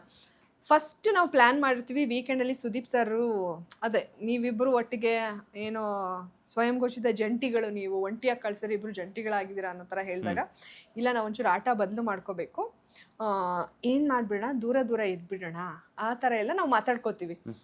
ಸೊ ಅನ್ಕೋತೀವಿ, ಬೇಡ ಬಿಡು, ಈಗ ಸುದೀಪ್ ಸರ್ ಹೇಳಿ ಹೋಗಿದ್ದಾರೆ, ಈಗ ಮಾಡ್ಕೊಂಡ್ರೆ ಡೌಟ್ ಬರುತ್ತೆ, ಬೇಡ ನೋಡೋಣ ಅಂದ್ಬಿಟ್ಟು ನಾವು ಸಂಡೇ ಮಾತಾಡ್ಕೋತೀವಿ, ಮಂಡೇನೋ ಯಾವಾಗ್ಲಾರು ಮಾಡೋಣ. ಬಟ್ ಅದೇನಾಯಿತು, ಬಿಗ್ ಬಾಸೇ ಒಂದು ಟ್ವಿಸ್ಟ್ ಕೊಡ್ತಾರೆ, ನೀವು ಈ ಮನೇಲಿ ಯಾಕಿರಬೇಕು, ಯಾಕೆ ಇರಬಾರ್ದು ಅನ್ನೋದಕ್ಕೆ ಕಾರಣಗಳನ್ನ ಕೊಡಿ ಅಂತ ಅಂದಾಗ, ಸೊ ಅಲ್ಲಿ ಅದು ರಿಯಲ್ ಆಗಿ ಆಗ್ಬಿಡುತ್ತೆ. ಆರ್ಗ್ಯಾನಿಕ್ ಆಗಿ ನಾವು ದೂರ ಆಗ್ಬಿಡ್ತೀವಿ. ಅವ್ರೇನೋ ಸ್ಟ್ರಾಟಜಿ ಅಂದಿದ್ದು ನನ್ನ ಮನಸ್ಸಿಗೆ ನೋವಾಗಿ, ನಾನು ಅದನ್ನು ಅವರು ಅಳ್ತಾರೆ. ಆಮೇಲೆ ಮೊಲ ಅಂತ ಅಂದಾಗ ಅವರು ಪರ್ಸ್ನಲ್ ಹರ್ಟ್ ಮಾಡ್ಕೊಂಡು ಅಳ್ತಾರೆ. ಸೊ ನಿಜವಾಗ್ಲೂ ದೂರ ಆದ್ವಿ ಅಂದ್ಕೊಂಡಿದ್ವಿ, ಬಟ್ ನಿಜವಾಗ್ಲೂ ದೂರನೇ ಇರ್ತೀವಿ. ಬಟ್ ಅವ್ರು ಹೇಳ್ತಾರೆ, ನಾನು ಇಲ್ಲ, ಯಾಕಂದರೆ ಅಟ್ಲೀಸ್ಟ್ ಒಂದು ಆ್ಯಕ್ಷನಲ್ಲಾದರೂ ನಾವು ಮಾತಾಡ್ಕೋತಿದ್ವಿ, ಯಾರು ನೋಡಿದಾಗ ಜಾನು ಬಿಡು ಅದು ಯಾವುದೂ ಅಲ್ಲ, ರಿಯಲ್ ಆಗೇ ನಾವು ದೂರ ಆಗಿದ್ದಿದ್ದು. ಬಟ್ ಅವ್ರು ಹೇಳೋವಾಗ ಅದೊಂದು ಕನ್ಫ್ಯೂಸ್ ಮಾಡಿದ್ದಾರೆ. ಅವ್ರು ತುಂಬ ಜನಕ್ಕೆ ಇದು ಕನ್ಫ್ಯೂಸ್ ಆಗಿ ನಾವು ಮಾತಾಡ್ಕೊಂಡೇ ದೂರ ಆಗಿದ್ದು ಅಂತ. ಸೊ ನಾನದು ರಿಯಲ್ ಆಗಿ ದೂರ ಆಗಿ, ಯಾಕಂದರೆ ನನಗೆ ಸ್ಟ್ರಾಟಜಿ ಅಂದ್ಬಿಟ್ರು ನನ್ನ ಫ್ರೆಂಡ್ಶಿಪ್ನ ಆಟ ಆಡೋದಕ್ಕೋಸ್ಕರ ಇವಳು ಒಂದು ಸ್ಟ್ರಾಟಜಿ ಮಾಡ್ತಿದ್ದಾರೆ. ಅದು ರಿಯಲ್ ಆಗಿ ದೂರ ಆಗಿದ್ದು ನನ್ನ ಕಡೆಯಿಂದ, ಅದು ಕ್ಲಾರಿಫಿಕೇಶನ್. ಅದಾದಮೇಲೆ ಅದೇ ಎಲ್ಲ ನಾಮಿನೇಟ್ ಆಗ್ತೀವಿ, ನಾಮಿನೇಟೆಡ್ ಟೀಮಲ್ಲಿ ಒಂದಾಗಿ ಆಟ ಆಡುವಾಗ ಬೇರೆಯವರೆಲ್ಲ ಹೆಂಗೋ ಆಡುವಾಗ ಅವ್ರ ಹತ್ರ ಜಗಳ ಆಡಿದಾಗ ಮತ್ತೆ ಅವ್ರ ಬಗ್ಗೆ ಮಾತಾಡ್ತಾ ನಾವಿಲ್ಲಿ ಮತ್ತೆ ಒಂದಾಗ್ಬಿಡಿ. ಎಲ್ಲ ಏನೇನಾಗಿದೆಯೋ ಅದೆಲ್ಲ ನ್ಯಾಚುರಲ್ ಆಗೇ ಆಗಿರೋದು. ಜಾನ್ವಿಯವರು ಟಾಸ್ಕ್ ಆಡಿದ್ರೆ ಇಲ್ವೋ ಗೊತ್ತಿಲ್ಲ, ಮೇಕಪ್ ಮಾಡ್ಕೊಂಡು ಚೆನ್ನಾಗಿ ಕಾಣಿಸ್ಕೊಳ್ತಾ ಇದಾರೆ ಅಂತ ಹೇಳ್ಬಿಟ್ಟು ಒಂದಷ್ಟು ವರ್ಗ ಮಾತನಾಡ್ಕೊಳ್ತಾರೆ. ಮೇಕಪ್ ಮಾಡ್ಕೊಳ್ಳೋದಕ್ಕೆ ಮಾತ್ರ ಸಾಧ್ಯ ಅವ್ರ ಕಡೆಯಿಂದ ಅಂತ ಹೇಳ್ಬಿಟ್ಟು ಇನ್ನೊಂದು ಅಷ್ಟು ವರ್ಗ ಸೋಷಿಯಲ್ ಮೀಡಿಯಾದಲ್ಲಿ ತಮ್ಮ ಕಮೆಂಟ್ಸ್ ಮೂಲಕ ವ್ಯಕ್ತಪಡಿಸಿರುವಂಥದ್ದು. ಏನಾದರೂ ಹೇಳೋದಾದ್ರೆ ಎಷ್ಟು ಲಕ್ಷ ಕೊಟ್ಟು ನೀವು ಶಾಪಿಂಗ್ ಮಾಡ್ಕೊಂಡು ಹೋಗಿದ್ರಿ ಬಿಗ್ ಬಾಸ್ಗೆ ಅಂತ? ಇಲ್ಲ, ಖಂಡಿತ ಉತ್ತರ ಕೊಡಬೇಕು. ನಾನು ಅದನ್ನ ಹೇಳಿದ್ದೆ ಒಳಗಡೆನೂ ಕೂಡ. ನಾನು ಮೇಕಪ್ ಬ್ರಷ್ ಹಿಡಿಯೋಕ್ಕೂ ಸೈ, ಸೌಟ್ ಹಿಡಿಯೋಕ್ಕೂ ಸೈ, ಟಾಸ್ಕ್ ಆಡೋದಕ್ಕೂ ಸೈ, ಅದನ್ನು ನಾನು ಪ್ರೂವ್ ಮಾಡಿದ್ದೀನಿ. ಅದನ್ನೇ ನನಗೆ ಎಷ್ಟೋ ಜನ ಹೇಳ್ತಾ ಇರೋದು. ನಾನು ಬರೀ ಮೇಕಪ್ ಮಾಡ್ಕೊಂಡೇ ಇದ್ದಿದ್ರೆ ಬಹುಶಃ ಇಷ್ಟು ಜನ ಇವತ್ತು ನೀವು ಟಾಪ್ 5 ಇರಬೇಕಿತ್ತು, ಬೇಗ ಬಂದ್ರಿ ಅಂತ ಹೇಳ್ತಿರ್ಲಿಲ್ಲ. ಪ್ರತಿಯೊಬ್ಬರು ನನಗೆ ಹೇಳ್ತಾ ಇರೋದು, ಟಾಸ್ಕ್ನೂ ಚೆನ್ನಾಗಿ ಆಡಿದ್ರಿ, ಮನೆಯಲ್ಲಿ ಅಡುಗೆನೂ ಮಾಡಿದ್ರಿ, ಮೇಕಪ್ ಮಾಡ್ಕೊಂಡು ಚೆನ್ನಾಗೂ ಕಾಣಿಸ್ಕೊಂಡ್ರಿ, ನಾಮಿನೇಷನ್ಗೆ ನೀವು ಟು ದ ಪಾಯಿಂಟ್ ಇಟ್ಟು ಮಾತಾಡ್ತಾ ಇದ್ರಿ, ಕನ್ನಡನೇ ಮಾತಾಡ್ತಾ ಇದ್ರಿ, ಸ್ಪಷ್ಟವಾಗಿ ಮಾತಾಡ್ತಾ ಇದ್ರಿ, ಮುಖಕ್ಕೆ ಹೊಡೆದಾಗ ಮಾತಾಡ್ತಾ ಇದ್ರಿ. ಅಂದರೆ ಇದೆಲ್ಲವೂ ಇದಾಗ್ತಾ ಇದೆ ಅಂದರೆ ನಾನು ಮೇಕಪ್ಪಿಗೆ ಅಷ್ಟೇ ಸೀಮಿತ ಆಗಿಲ್ಲ. ಹೌದು, ಚೆನ್ನಾಗಿ ನೋಡಿ, ನನ್ನ ಡ್ರೆಸ್ ಕೂಡ ಟಾಕ್ ಆಗ್ತಾಯಿದೆ. ಎಷ್ಟೋ ಜನ ನೀವು ಇವತ್ತೇನು ಡ್ರೆಸ್ ಹಾಕ್ತೀರಾ ಅಂತ ನೋಡೋಕ್ಕೆ ನಾವು ಕಾಯ್ತಾ ಇದ್ವಿ ಅಂತ ಬಿಟ್ಟರೆ, ನಾನು ಎಲ್ಲೂ ಗೊಂಬೆ ಥರ, ಬರೀ ಶೋಕೇಸ್ ಗೊಂಬೆ ಥರ ಅಂತೂ ನಾನು ಅಲ್ಲಿ ಸೀಮಿತ ಆಗಿರಲಿಲ್ಲ. ಆಟನೂ ಆಡಿದ್ದೀನಿ. ಸೊ ಅದನ್ನು ಕೂಡ ಪ್ರೂವ್ ಮಾಡಿದ್ದೀನಿ. ಎಲ್ಲೋ ಕೆಲವರು ಆಗ್ದಲೇ ಇರೋರು, ಅಥವಾ ನಾನು ಏನೋ ಒಂದು ಯಾರ್ದೋ ಬಗ್ಗೆ ಅವ್ರಿಗೆ ಇಷ್ಟ ಆಗೋ ಕಂಟೆಸ್ಟೆಂಟ್ ಬಗ್ಗೆ ಸ್ಟೇಟ್ಮೆಂಟ್ ಕೊಟ್ಟಾಗ ಅವ್ರಿಗೆ ಹೇಗೆ ಬೇಕೋ ಅವ್ರು ಹಾಕೋತಾರೆ ಹೊರತು, ನೀವು ನನ್ನ ಆಟ ನೋಡಿದ್ರೆ ಎಲ್ಲನೂ ಮಾಡಿದ್ದೀನಿ. ಅದೇ ಎಷ್ಟೋ ಜನ ಹೇಳ್ತಾ ಇರೋದು, ಆ ಟಾಸ್ಕ್ ಆಡಿ ಅಷ್ಟು ಸುಸ್ತಾಗಿ ಬರ್ತಿದ್ರಿ, ನೀವು ಯಾವ ಹುಡುಗಿರ್ನೂ ಮೀರಿಸಿ ನೀವು ಟಾಸ್ಕನ್ನು ಆಡಿದ್ದೀರಾ. ಅದಾದಮೇಲೆ ಗಂಟೆಗಟ್ಟಲೆ ನಿಂತ್ಕೊಂಡು ಅಡುಗೆ ಮಾಡಿದೆ. ನನಗೆ ತುಂಬ ಅದು ಸಯಾಟಿಕ ಪ್ರಾಬ್ಲಮ್ ಇದೆ, ತುಂಬ ಕಾಲು ನೋವ್ತಾ ಇತ್ತು, ಆದರೂ ಅಡುಗೆ ಮಾಡಿದ್ದೀರಾ. ನಾವು ಲೈವಲ್ಲೆಲ್ಲ ನೋಡ್ತಾ ಇದ್ವಿ, ತುಂಬ ಕಾಮಿಕ್ ಸೆನ್ಸ್ ನಿಮ್ಗೆ ತುಂಬ ಚೆನ್ನಾಗಿತ್ತು. ಅದನ್ನೆಲ್ಲ ನಾವು ಲೈವಲ್ಲಿ ಇನ್ನು ಮುಂದೆ ಮಿಸ್ ಮಾಡ್ಕೋತೀವಿ. ನಾವು ನೀವಿಲ್ದಲ್ಲೇ ತುಂಬ ಆ ಥರದ್ದೆಲ್ಲ ತುಂಬ ಬರ್ತಾಯಿದೆ. ಸೊ ಹಾಗಾಗಿ ನಾನು ತುಂಬ ಚೆನ್ನಾಗಿ ಆಟ ಆಡಿದ್ದೀನಿ, ಅದನ್ನು ನಾನು ತೊಗೊಳ್ಳೋದೇ ಇಲ್ಲ. ಟ್ರೋಲ್ ವಿಚಾರ ಅನ್ನೋ ಬಂದಂದ್ರೆ, ಬಿಕಾಸ್ ಬಿಗ್ ಬಾಸ್ಗೆ ಹೋಗಿ ಬಂದಮೇಲೆ ಒಂದಷ್ಟು ನೆಗೆಟಿವ್ ಆಗುತ್ತೆ, ಇನ್ನೊಂದಷ್ಟು ಪಾಸಿಟಿವ್ ಆಗುತ್ತೆ. ಆ ಟ್ರೋಲ್ಸ್ ನೋಡಿದಾಗ ಹಿಂಗೆ ಅನ್ನಿಸ್ತು ಅಂತ. ಬಿಕಾಸ್ ಯಾಕಂತಂದ್ರೆ ನಿಮ್ಗೂ ಒಬ್ಬ ಮಗ ಇರ್ತಾರೆ, ಸೊ ಫ್ಯಾಮಿಲಿ ಅಂತ ಪ್ರತಿಯೊಬ್ಬರಿಗೂ ಇದ್ದೇ ಇರುತ್ತೆ. ಸೊ ನಾವಂತೂ ಸೋಷಿಯಲ್ ಮೀಡಿಯಾದಲ್ಲಿ ದಿನ ಬೆಳಗಾದ್ರೆ ಕಾಣಿಸ್ಕೊಳ್ಳೋಂಥ ನಾವು ಈಸಿಯಾಗಿ ಆಕ್ಸೆಪ್ಟ್ ಮಾಡ್ಕೊಳ್ತೀವಿ. ಬಟ್ ಅವ್ರು ತಗೊಳ್ಳೋಂಥ ವಿಧಾನಕ್ಕೂ ಅವ್ರು ಮಾತನಾಡೋದಕ್ಕೂ ಏನು ಹೇಳ್ತೀರಾ ಅಂತ? ಓಕೆ, ನನಗೆ ಅದೇ ಟ್ರೋಲ್ ಪಾಸಿಟಿವ್ ಆಗೂ ಆಗಿದೆ, ನೆಗೆಟಿವ್ ಆಗೂ ಆಗಿದೆ. ನಾನು ಬಿಗ್ ಬಾಸ್ಗೆ ಹೋಗ್ತೀನಿ ಅಂದಾಗಲೇ ನಾನು ಎಲ್ಲರಿಗೂ ಮೈಂಡ್ ಸೆಟ್ ಮಾಡಿಬಿಟ್ಟಿದ್ದೆ. ಯಾಕಂದರೆ ಒಂದಷ್ಟು ಇನ್ಸಿಡೆಂಟ್ಸ್ ನನಗೆ ಮುಂಚೆನೇ ಗೊತ್ತಿತ್ತು. ಯಾರೋ ಒಬ್ಬರಿಗೆ ಏನೋ ಒಂದೀಗ ಚಮಚನೋ ಮೊಸರು ಬಳ್ಳಿನೋ ಏನೋ ಕೊಟ್ಟಾಗ ಅವ್ರ ಅಮ್ಮಂದ್ರೆಲ್ಲ ರಾತ್ರಿ ಎಲ್ಲ ಹತ್ತು ನಾನು ಹಾಗೆಲ್ಲ ಆಗಿತ್ತಂತೆ. ನನಗೆ ಅದಕ್ಕೆ ವಿಷಯಗಳು ಬಂತು. ಸೊ ಅದಿದ್ದಾಗ ನನಗೆ ಏನೋ ಒಂದು ಆಗ್ಬೋದಮ್ಮ, ಯಾವುದೇ ಲೆವೆಲಿಗೆ ನನ್ನ ಬಗ್ಗೆ ಟ್ರೋಲ್ ಆಗ್ಬೋದು, ನೀವೆಲ್ಲ ಸ್ಟ್ರಾಂಗ್ ಆಗಿರಬೇಕು. ಯಾಕಂದರೆ ಒಳಗಡೆ ನನಗೆ ಬಕೆಟ್ ಅಂತ ಕೊಡ್ಬೋದು, ಅಂಡೆ ಅಂತ ಕೊಡ್ಬೋದು, ಏನೇನೋ ಆಗುತ್ತೆ ಬಿಗ್ ಬಾಸ್ ಅಂತ ಬಂದಾಗ. ಯಾವುದನ್ನು ಸೀರಿಯಸ್ ಆಗಿ ತೊಗೊಬಿಡಿ, ಟ್ರೋಲ್ನೆಲ್ಲ ತಲೆನೇ ಕೆಡಿಸ್ಕೊಡ್ಬೇಡಿ ಅಂತ ನಾನು ಫಸ್ಟೇ ಮೈಂಡ್ ಸೆಟ್ ಮಾಡೇ ಹೋಗಿದ್ದಿದ್ದು. ನನ್ನ ಮಗ ಸ್ಟ್ರಾಂಗ್ ಮೈಂಡ್ ಸೆಟ್, ಯಾಕಂದರೆ ಅವ್ನು ಸೋಷಿಯಲ್ ಮೀಡಿಯಾದಲ್ಲಿ ನೋಡ್ತಾನೆ ಏನೇನಾಗುತ್ತೆ ದಿನ ಬೆಳಗಾದ್ರೆ ಅವನಿಗೆ ಇದು. ನಮ್ಮ ಅಮ್ಮನೂ ಇವಾಗ ಸೋಷಿಯಲ್ ಮೀಡಿಯಾ ನೋಡೋಕೆ ಶುರು ಮಾಡಿಬಿಟ್ಟಿದ್ದಾರೆ, ರೀಲ್ಸ್ ಎಲ್ಲ ನೋಡ್ತಿರ್ತಾರೆ. ಅದಕ್ಕೆಲ್ಲ ನೋಡು ಇಷ್ಟೊಂದು ಹಾವು ಹಂಗೆ ಹಿಂಗೆ, ಅಮ್ಮ ಅದೆಲ್ಲ ಫೇಕು, ಎಲ್ಲ ನಂಬೇಡ, ಹಾಗೆ ನನ್ನ ಬಗ್ಗೆ ಏನೇನೋ ಬಂದರೆ ನೀನು ಅದನ್ನೂ ನಂಬೇಡ ಅಂತ ಅಮ್ಮನಿಗೂ ಮೈಂಡ್ ಸೆಟ್ ಮಾಡಿ ಹೋಗಿದ್ದೆ. ಸೊ ನಾವು ಅದನ್ನೆಲ್ಲ ಫೇಸ್ ಮಾಡೋಕ್ಕೆ ರೆಡಿ ಆದಾಗಲೇ ಇಂಥ ಶೋಗಳಿಗೆ ನಾವು ಹೋಗೋದಕ್ಕೆ ಸಾಧ್ಯ. ಅದಕ್ಕೆ ಹೆದರ್ಕೊಂಡು ಕೂತ್ರೆ ನಾವು ಮನೆಯಲ್ಲೇ ಇರಬೇಕು. ಇಲ್ಲಿ ಬಂದಾಗ ಏನಾಗುತ್ತೋ ಓಕೆ, ನಾನು ಆಡೇ ಬಿಡೋಣ ಅಂದ್ಕೊಂಡೇ ಬರಬೇಕು ಹಾಗಾಗಿ ನಾನು ಒಳಗಡೆ ಬಂದಿದ್ದೆ. ಕೆಲವೊಂದು ತುಂಬ ನಂಗೆ ನಗು ಬರುತ್ತೆ, ಕೆಲವು ಟ್ರೋಲ್ಸು ಎಲ್ಲ ನನಗೂ ಅಶ್ವಿನಿಯವ್ರಿಗೂ ಶಾಪ ಹಾಕೋದು ವಿಚಾರ ಕೂಡ ಸಾಕಷ್ಟು ವೈರಲ್ ಆಯ್ತು. ದೃಷ್ಟಿ ತೆಗೆಯೋದು ಕೆಲವೆಲ್ಲ ಕ್ಯೂಟ್ ಆಗಿತ್ತು, ಕೆಲವೆಲ್ಲ ಪಾಸಿಟಿವ್ ಆಗಿತ್ತು, ಇನ್ನು ಕೆಲವು ತುಂಬ ನೆಗೆಟಿವ್ ಆಗೂ ಇರುತ್ತೆ. ಬಟ್ ಅದನ್ನೆಲ್ಲ ಫೇಸ್ ಮಾಡೋ ಧೈರ್ಯ ತಾಕತ್ತು ನನಗಂತೂ ಇದೆ. ಮನೆಯವ್ರಿಗೂ ನಾನು ಮೈಂಡ್ ಸೆಟ್ ಮಾಡಿಬಿಟ್ಟಿದ್ದೆ, ನಮ್ಮ ಅಣ್ಣ ಎಲ್ಲರಿಗೂ ಹೇಳಿದ್ದಿದ್ದರಿಂದ ಅವರೆಲ್ಲ ತುಂಬ ಸಪೋರ್ಟಿವ್ ಆಗಿದ್ದಾರೆ. ಯಾರು ಏನು ತಲೆ ಕೆಡಿಸ್ಕೊತಾ ಇಲ್ಲ ಟ್ರೋಲ್ ಬಗ್ಗೆ. ಎಸ್ ಮ್ಯಾಮ್, ಇದ್ರ ಬಗ್ಗೆ ಮಾತಾಡ್ತಾ ನೀವು ಇನ್ನೊಂದು ಹೇಳಿದ್ರಿ, ಬಕೆಟ್ ಆಗಿರ್ಬೋದು ಚಂಬು ಅನ್ನೋದು. ನಿಮ್ಗಿಂತ ಮುಂಚೆ ಬಂದಿರೋ ರಿಷಾ ಅವ್ರು ನಿಮಗೆ ಬಕೆಟ್ ಚಂಬು ಅಂತ ಹೇಳ್ಬಿಟ್ಟು ಹೇಳ್ತಾರೆ, ಅದಕ್ಕೆ ಏನು ಪ್ರತಿಕ್ರಿಯೆ ನೀಡ್ತೀರಾ ಅಂತ? ಇಲ್ಲ, ನನಗನ್ಸುತ್ತೆ ರಿಷಾ ಬಗ್ಗೆ ಮಾತಾಡೋದೇ ನನ್ನ ಎನರ್ಜಿ ಟೈಮು ಎಲ್ಲ ವೇಸ್ಟು ಅಂತ. ಯಾಕಂದರೆ ನಾನು 4 ದಿವಸ ಆಕೆನ ಮಾತಾಡಿಸ್ತಾನೆ ಇರಲಿಲ್ಲ. ಸೊ ಅಂಥ ಒಂದು ಪರ್ಸ್ನಾಲಿಟಿ ಬಗ್ಗೆ ಏನೇ ಕಮೆಂಟ್ ಮಾಡಿದ್ರು ನಾನು ಚಿಕ್ಕವಳಾಗ್ತೀನಿ ಅಂತ ನನಗನ್ಸುತ್ತೆ. So I don't want to talk. Okay, ಈಗ ರೀಸೆಂಟಾಗಿ ಧ್ರುವಂತಗೂ ಮತ್ತೆ ನಿಮ್ಗೊಂದು ಆಗುತ್ತೆ ಅಂತ ಒಂದು ಸಂದರ್ಭದಲ್ಲಿ ಅವ್ರು ನೊಲ್ದಾಡ್ಕೊಂಡು ಮಾತಾಡುವಂಥ ಸಂದರ್ಭದಲ್ಲಿ ಅದು ಕೂಡ ಟ್ರೋಲ್ ಆಗುತ್ತೆ. ಸೊ ಅಶ್ವಿನಿ ಗೌಡರು ಎಷ್ಟು ಅಸಹ್ಯವಾಗಿ ಆಡ್ತಿದ್ರಲ್ಲ ಅಂದಾಗ ಏನೋ ಪ್ರಾಬ್ಲಮ್ ಇರಬೇಕು ಅನ್ನೋ ಆ ಟ್ರೋಲ್ ನೋಡಿದ್ರ ನೀವು? ನಾನು ಅದು ನೋಡಿಲ್ಲ, ತೋರಿಸಿ ಅದೊಂದು ಸಿಕ್ಕಿಲ್ಲ ಇಲ್ಲಿ. ನನಗೆ ಹೇಳಿದ್ರು, ನನಗೆಲ್ಲ ನನ್ನ ಮಗನೂ ಹೇಳ್ದ ಅದು ಸಿಗೋದೇ ಇಲ್ಲ, ನಾವು ಬರುತ್ತೆ ಅದಾಗೆ ಬಂದಾಗ. ನಾನು ಅದಕ್ಕೆ ಇವಳಿಗೆ ಹೇಳಿದೆ ಅದು ಏನೇನಾಗಿದೆ ಎಲ್ಲ ಸೇವ್ ಮಾಡಿಡು ಅಂತ. ಅದು ನಾನು ನೋಡಿಲ್ಲ. ಅದೇ ಅವ್ನು ಹಂಗೆ ಆಡ್ತಾ ಇದ್ದಾಗ ಏನೋ ಪ್ರಾಬ್ಲಮ್ ಇದೆ ಅನ್ಸುತ್ತೆ ಅಂತ ನಾನು ಹೇಳಿದ್ದೀನಿ. ಯಾಕಂದ್ರೆ ಹಂಗೆ ಆಡ್ತಿರ್ತಾನೆ, ಏನಕ್ಕೆ ಡ್ಯಾನ್ಸ್ ಮಾಡಬೇಕು, ನೇರವಾಗಿ ಗಟ್ಟಿಯಾಗಿ ಹೇಳು, ನೀನು ಇನ್ನೊಂದು ಇದು ಮಾಡು. ಅದು ಹಿಂಗೆ ಡ್ಯಾನ್ಸಿಂಗಿಗೆಲ್ಲ ಮಾಡುವಾಗ ಅದೊಂಥರ ಅವಳು ಹಿಂಗೆ ಹೇಳ್ತಾಳೆ ಹಿಂಗ ಅಂತ, ಇವನು ಹಿಂಗೆ ಹಬ್ಬ. ನನಗೆ ಅದೊಂಥರ ಪ್ರಾಬ್ಲಮ್ ಇರೋರು ಒಂದು 3-4 ಜನ ಮನೆಯಲ್ಲಿ ಇದ್ದಾರೆ. ಏನು ಮಾಡೋಕ್ಕಲ್ಲ, ಎಂಜಾಯ್ ಮಾಡ್ಬೇಕು. ಈಗ ಆಚೆ ಬಂದಮೇಲೆ ಇನ್ನೂ ತುಂಬ ಎಂಜಾಯ್ ಮಾಡ್ತಾ ಇದ್ದೀನಿ ಅದು ಟ್ರೋಲ್ಗಳನ್ನೆಲ್ಲ ನೋಡಿಕೊಂಡು. ಧ್ರುವಂತು ಒಳಗಡೆನೇ ಯಾರೋ ಉಸಿರು ಬಳ್ಳಿ ಹಂಗೆ ಹಿಂಗೆ ಹಾಕೋದಕ್ಕೇನೆ ಅವ್ರು ತುಂಬ ಅಫೆಂಡ್ ಆಗ್ತಾಯಿದ್ರು. ಇನ್ನು ಆಚೆ ಕಡೆ ಬಂದು ಅವ್ರ ಟ್ರೋಲ್ ಅವ್ರು ನೋಡಿಬಿಟ್ರೆ ಇನ್ನೂ ಮನ್ಸಿಗೆ ತಗೋತಾರೆ ಅನಿಸುತ್ತೆ ನನಗೆ. ಓಕೆ, ಏನೆಲ್ಲ ಶಾಪಿಂಗ್ ಮಾಡಿದ್ರಿ ಅಂಡ್ ಎಷ್ಟು ಖರ್ಚು ಮಾಡಿದ್ರಿ ಬಿಗ್ ಬಾಸ್ ಹೋಗೋದಕ್ಕೆ? ನೀವು ಆಗಲೇ ಹೇಳ್ತಾ ಇದ್ರಿ ಲೈವಲ್ಲೆಲ್ಲ ನಿಮ್ಮ ತುಂಟಾಟ ಆಗಿರ್ಬೋದು, ಡ್ರೆಸ್ಸಿಂಗ್ ಸ್ಟೈಲ್ ಆಗಿರ್ಬೋದು, ಸಾಕಷ್ಟು ಜನ ಸ್ಫೂರ್ತಿಯಾಗಿ ತಗೊಳ್ತಿದ್ದಾರೆ ಅಂತ ಹೇಳ್ಬಿಟ್ಟು. ಅದಕ್ಕೆ ತಕ್ಕಂತೆ ನಿಮ್ಮ ಪ್ರಿಪರೇಷನ್ಸ್ ಕೂಡ ತುಂಬ ಇಂಪಾರ್ಟೆಂಟ್ ಆಗಿರುತ್ತೆ. ಬಿಕಾಸ್ ಯಾಕಂತಂದ್ರೆ 24 ಗಂಟೆ ಲೈವಲ್ಲಿ ನೋಡ್ತಿರ್ಬೇಕು ಅಂತಂದಾಗ ಸೊ ನಿಮ್ಮ ಡ್ರೆಸ್ಸಿಂಗ್ ಆಗಿರ್ಬೋದು ಅಥವಾ ಶಾಪಿಂಗ್ ಆಗಿರೋದು ತುಂಬ ಇಂಪಾರ್ಟೆಂಟ್ ಆಗುತ್ತೆ. ಎಷ್ಟು ಖರ್ಚು ಮಾಡಿದ್ರಿ ಹೋಗೋದಕ್ಕಿಂತ ಮುಂಚೆ ಅಂತ? ಆ್ಯಕ್ಚುಲಿ ಹೋಗೋಕ್ಕಿಂತ ಮುಂಚೆ 1.5 ತಿಂಗಳು ನಾನು ನನ್ನ ಫ್ರೆಂಡ್ ನವ್ಯ ಫುಲ್ ಬೆಳಗಿಂದ ಹೋದರೆ ರಾತ್ರಿ ತನಕ ಕಮರ್ಷಿಯಲ್ ಸ್ಟ್ರೀಟು, ಜಯನಗರ, ಅಲ್ಲಿ ಇಲ್ಲಿ ಎಲ್ಲ ಕಡೆ ಹುಡ್ಕೋದು. ನಮ್ಮ ಕಾರಂತೂ ಫುಲ್ ಆಗ್ತಿತ್ತು. ಇಯರಿಂಗ್ಸು ಅಲ್ಲಿ ಇಲ್ಲಿ ಯಾವ ಚೆನ್ನಾಗಿ ಕಾಣಿಸುತ್ತೋ ಅದು ತೊಗೊಳೋದು, ಯಾವ ಚೆನ್ನಾಗಿ ಕಾಣಿಸುತ್ತೋ ಅದು ತೊಗೊಳೋದು ಮಾಡ್ತಾ ಇದ್ವಿ. ಮತ್ತು ಎಲ್ಲ ಡಿಸೈನರ್ಸ್ನು ಮೀಟ್ ಆಗೋದು, ನಮ್ಗೆ ಇದೇ ಥರ ಬೇಕು, ಯಾಕಂದರೆ ಯುನಿಕ್ ಆಗಿರಬೇಕು. ನನಗಿಂತ ಅವಳು ತುಂಬ ಪರ್ಟಿಕ್ಯುಲರ್ ಆಗಿದ್ದು ನವ್ಯ. ಅವರು ಇವ್ರು ನಿಮ್ಗೆ ಎಷ್ಟು ಕೇರ್ ಮಾಡ್ತಾರೆ, ನೀವು ಬಿಡಿ ತುಂಬ ಲಕ್ಕಿ ಅಂತ ಹೇಳೋರು. ನೀವೇನು ಹೇಳೋದೇ ಬೇಡ, ಅವರೇ ಎಲ್ಲ ಹೇಳ್ತಾರೆ ನಿಮ್ಮ ಬಗ್ಗೆ, ಎಲ್ಲ ಅವ್ರಿಗೆ ಗೊತ್ತು. ನಂದು ಎ ಸೈಜ್ ಇದಾಗಲ್ಲ ಹಾಗೆಲ್ಲ ಅವಳೇ ಫುಲ್ ಇನ್ಚಾರ್ಜ್ ಅವಳದೆ. ಇವತ್ತು ನಾನು ಏನೇ ಚೆನ್ನಾಗಿ ಕಾಣಿಸಿದ್ರು ಅವಳೇ ಕಾರಣ. ಸೊ ನನಗೆ PR ಅದು ಇದೆಲ್ಲ ಸೇರಿ 4 lakhs ಆಯಿತು. ಬಟ್ಟೆ ಮತ್ತು ಅದಿದು ಆರ್ನಮೆಂಟ್ಸು, ಮೇಕಪ್ಪು, ಅದು ಎಲ್ಲ ಸೇರಿ, ಮತ್ತು ಸ್ಯಾಂಡಲ್ಸು, ಶೂ, ಅದು ಇದು ಶಾಪಿಂಗ್ ಅಂತೂ ಮುಗೀತಾನೇ ಇರಲಿಲ್ಲ. ನನ್ನ ಮಗ ರೇಗಿಸ್ತಾ ಇದ್ದ, ಒಂದು ವಾರಕ್ಕೆ ವಾಪಸ್ ಬರ್ತೀವಿ, ಯಾಕೆ ಇಷ್ಟೊಂದು ತೊಗೊಂಡೋಗ್ತಾ ಇದೆಯಾ ಅಂತ. ಅವ್ನು ಸಖತ್ ಜೋಕು. ಬಟ್ ಅದೆಲ್ಲ ಒಂಥರ ಖುಷಿ. ಇವಾಗ ನೆನೆಸ್ಕೊಂಡ್ರೆ ಅಷ್ಟೆಲ್ಲ ಕಷ್ಟಪಟ್ವಿ, ಹೋದ್ವಿ, ನಾವು ಅಂದ್ಕೊಂಡಿದ್ದು ಆಯಿತು. ಎಸ್ಪೆಷಲಿ ಅವಳು ನಿಮ್ಮ ಕಾಸ್ಟ್ಯೂಮ್ ಟಾಕ್ ಆಗಬೇಕು ಅಂತ ತುಂಬ ಪರ್ಸ್ನಲ್ ಕೇರ್ ತೊಗೊಂಡು, ಈವನ್ ವೀಕೆಂಡ್ಸ್ ಎಲ್ಲ ಫ್ರೈಡೇ ಕಳಿಸ್ತಿದ್ರು. ಈವನ್ ಮನೆ ಒಳಗೂ ಅಷ್ಟೇ, ನಿಮ್ಮ ಫ್ಯಾಷನ್ ಸೆನ್ಸ್ ಜಾನ್ವಿ ಅನ್ಬೀಟೇಬಲ್ ಅಂತ ಹೇಳಿ ಅಭಿ ಹೇಳ್ತಿದ್ದ. ಎಲ್ಲ ಹುಡುಗಿರು ಹೇಳೋರು, ನಾವು ಇದೆಲ್ಲ ಹಾಕೊಂಡ್ರೆ ಎಷ್ಟು ಚೆನ್ನಾಗಿ ಕಾಣಿಸ್ತೀರ, ನಾವು ಹಾಕೊಂಡ್ರೆ ಅದು ನಮಗೆ ಸೂಟೇ ಆಗಲ್ಲ, ಶಾಪಿಂಗಿಗೆ ನಮ್ಮನ್ನು ಕರ್ಕೊಂಡೋಗಿ, ಹಾಗೆಲ್ಲ ತುಂಬ ಹೇಳ್ತಾಯಿದ್ರು. ಈಗಲೂ ತುಂಬ ಜನ ಮೆಸೇಜ್ ಮಾಡಿ, ಅದು ಖುಷಿ ಆಯಿತು. ನಾವು ಅಷ್ಟು ಕಷ್ಟಪಟ್ಟಿದ್ದಕ್ಕೂ, ಅವಳಷ್ಟು ಕಷ್ಟಪಟ್ಟಿದ್ದಕ್ಕೂ ಒಂದು ರೀತಿ ಅದಕ್ಕೆ ಫಲ ಸಿಕ್ಕಿದೆ ಅಂತ. ಸೊ 4 lakh ಖರ್ಚು ಮಾಡಿದ್ದೀವಿ.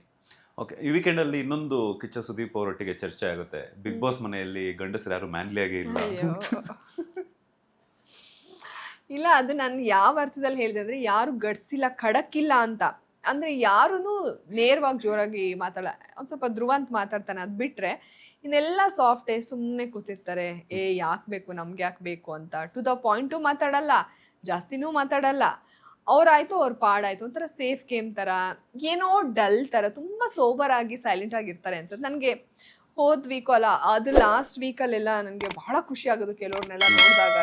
ಒಂಥರ ಭಯನೂ ಆಗೋದು ಒಂದ್ಸಲ, ಹೆಂಗೆ ಅಂತ, ಒಂಥರ ನೆಗೆಟಿವ್ ಅನ್ಸೋರು, ಒಂದ್ಸಲ ಪಾಸಿಟಿವ್, ಆ ಥರದ್ದು ಒಂದು ಆಗ್ತಿತ್ತು. ಇಲ್ಲಿ ಎಲ್ಲ ಒಂಥರ ಸೇಫ್ ಗೇಮು, ಒಂಥರ ಯಾರಿಗೂ ಇಂಟ್ರೆಸ್ಟೇ ಇಲ್ವೇನೋ, ಎನರ್ಜಿನೇ ಇಲ್ವೇನೋ ಅನ್ನೋ ಥರ ಫೀಲ್. ಅಂದರೆ ಒಳ್ಳೆ ಹುಡುಗರು, ಡೀಸೆಂಟ್, ಡಿಗ್ನಿಫೈಡ್, ನಿಜವಾಗ್ಲೂ ಹೇಳ್ಬೇಕಂದ್ರೆ they are all gentleman. But ಅವನು ಖಡಕ್ ಗಡ್ಸುತನ ಇರಲಿಲ್ಲ. ಸೊ ಅದನ್ನು ನಾನು ಹೇಳಿದೆ, ಅದು ಬೇರೆ ಥರ, ಅದು ಏನೇನೇನೋ ಆಗೋಯ್ತು ಅಷ್ಟೇ. ರಘು ಅವ್ರು ಬಂದ್ಮೇಲೆ ಆ ಥರ ಅನ್ನಿಸ್ತಾ ನಿಮಗೆ? ಇಲ್ಲ, ರಘು ಎಂಟ್ರಿಲಿ ಅಷ್ಟೇ. ಅದು ಎಂಟ್ರಿಲಿ ಬಂದರು, ವೇಕಪ್ ಅನ್ಕೊಂಡ್ಬಂದರು. ಆಮೇಲೆ ಅವರೇ ಮಲ್ಕೊಂಡ್ಬಿಟ್ಟಿದ್ರು. ಅವ್ರನ್ನ ನಾವೀಗ ವೇಕಪ್ ಅನ್ಬೇಕು. ಟಾಸ್ಕ್ ಅಂದಾಗ ಫುಲ್ ಕಂಪ್ಲೀಟ್ ಆಗಿ ಅವ್ರು ತೋರಿಸ್ಕೋತಾರೆ. ಟಾಸ್ಕ್ ಏನೂ ಇಲ್ಲ ಅಂದರೆ ಸೈಲೆಂಟು, ಗಿಲ್ಲಿಗೆ ಜೋಗುಳ ಹಾಡ್ತಾ ಇರ್ತಾರೆ. ಮೋಸ್ಟ್ಲಿ ಅದು ಹೇಳಿ ಈಗ ಒಂಚೂರು ಚೇಂಜ್ ಮಾಡ್ಕೊಳಂಗೆ ಕಾಣಿಸ್ತಾ ಇದೆ ನನಗೆ ಇದು ನೋಡಿದ್ರೆ. ಅದೇ ಯಾರೂ ಅಷ್ಟು ಜೋರಿಲ್ಲ, ಹುಡುಗಿರೇ ಜೋರು. ಇನ್ನೊಂದು ಕಾಮಿಡಿ ಸನ್ನಿವೇಶ ವೈರಲ್ ಆಯಿತು ಮೇಡಮ್. ನೀವು ಮತ್ತು ಅಭಿಷೇಕು ಮತ್ತು ಅಶ್ವಿನಿ SN ಇರಬೇಕಾದ್ರೆ ನೀವು ಆಂಟಿ ಪ್ರಿಯರೇ ಅನ್ನೋದು?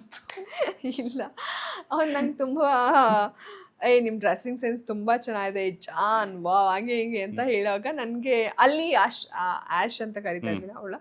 ಆ್ಯಶ್ ತುಂಬ ರೇಗಿಸ್ತಾ ಇದ್ಲು, ಏನು ಅಭಿ ಹಂಗೆ ಇದ್ಕೊಡ್ತೀಯ ಹಂಗೆ ಹಿಂಗೆ ಅಂತ. ಆ್ಯಕ್ಚುಲಿ ನನಗೆ ಮದುವೆ ಆಗಿ ಮಗೋಯ್ತು, ಅವ್ನು ಚಿಕ್ಕೋನಲ್ವಾ ಅಭಿ, ಅದಕ್ಕೋಸ್ಕರ ನನಗೆ ಯಾಕೆ ಇಷ್ಟು ಕಾಂಪ್ಲಿಮೆಂಟ್ ಕೂಡ ಅದು ತಮಾಷೆಯಾಗಿ ನಾನು ಹೇಳಿದ್ದು. ಆ್ಯಶ್ ತುಂಬ ರೇಗಿಸ್ತಾ ಇದ್ಲು ಅಭಿಗೆ. ಅಭಿ ಎಲ್ಲರಿಗೂ ಹಂಗೆ ಮಾಡ್ತಿದ್ದ ಬಿಡಿ, ಇಲ್ಲ ನನಗೊಬ್ಳಿಗೆ ಅಂತ ಏನಲ್ಲ.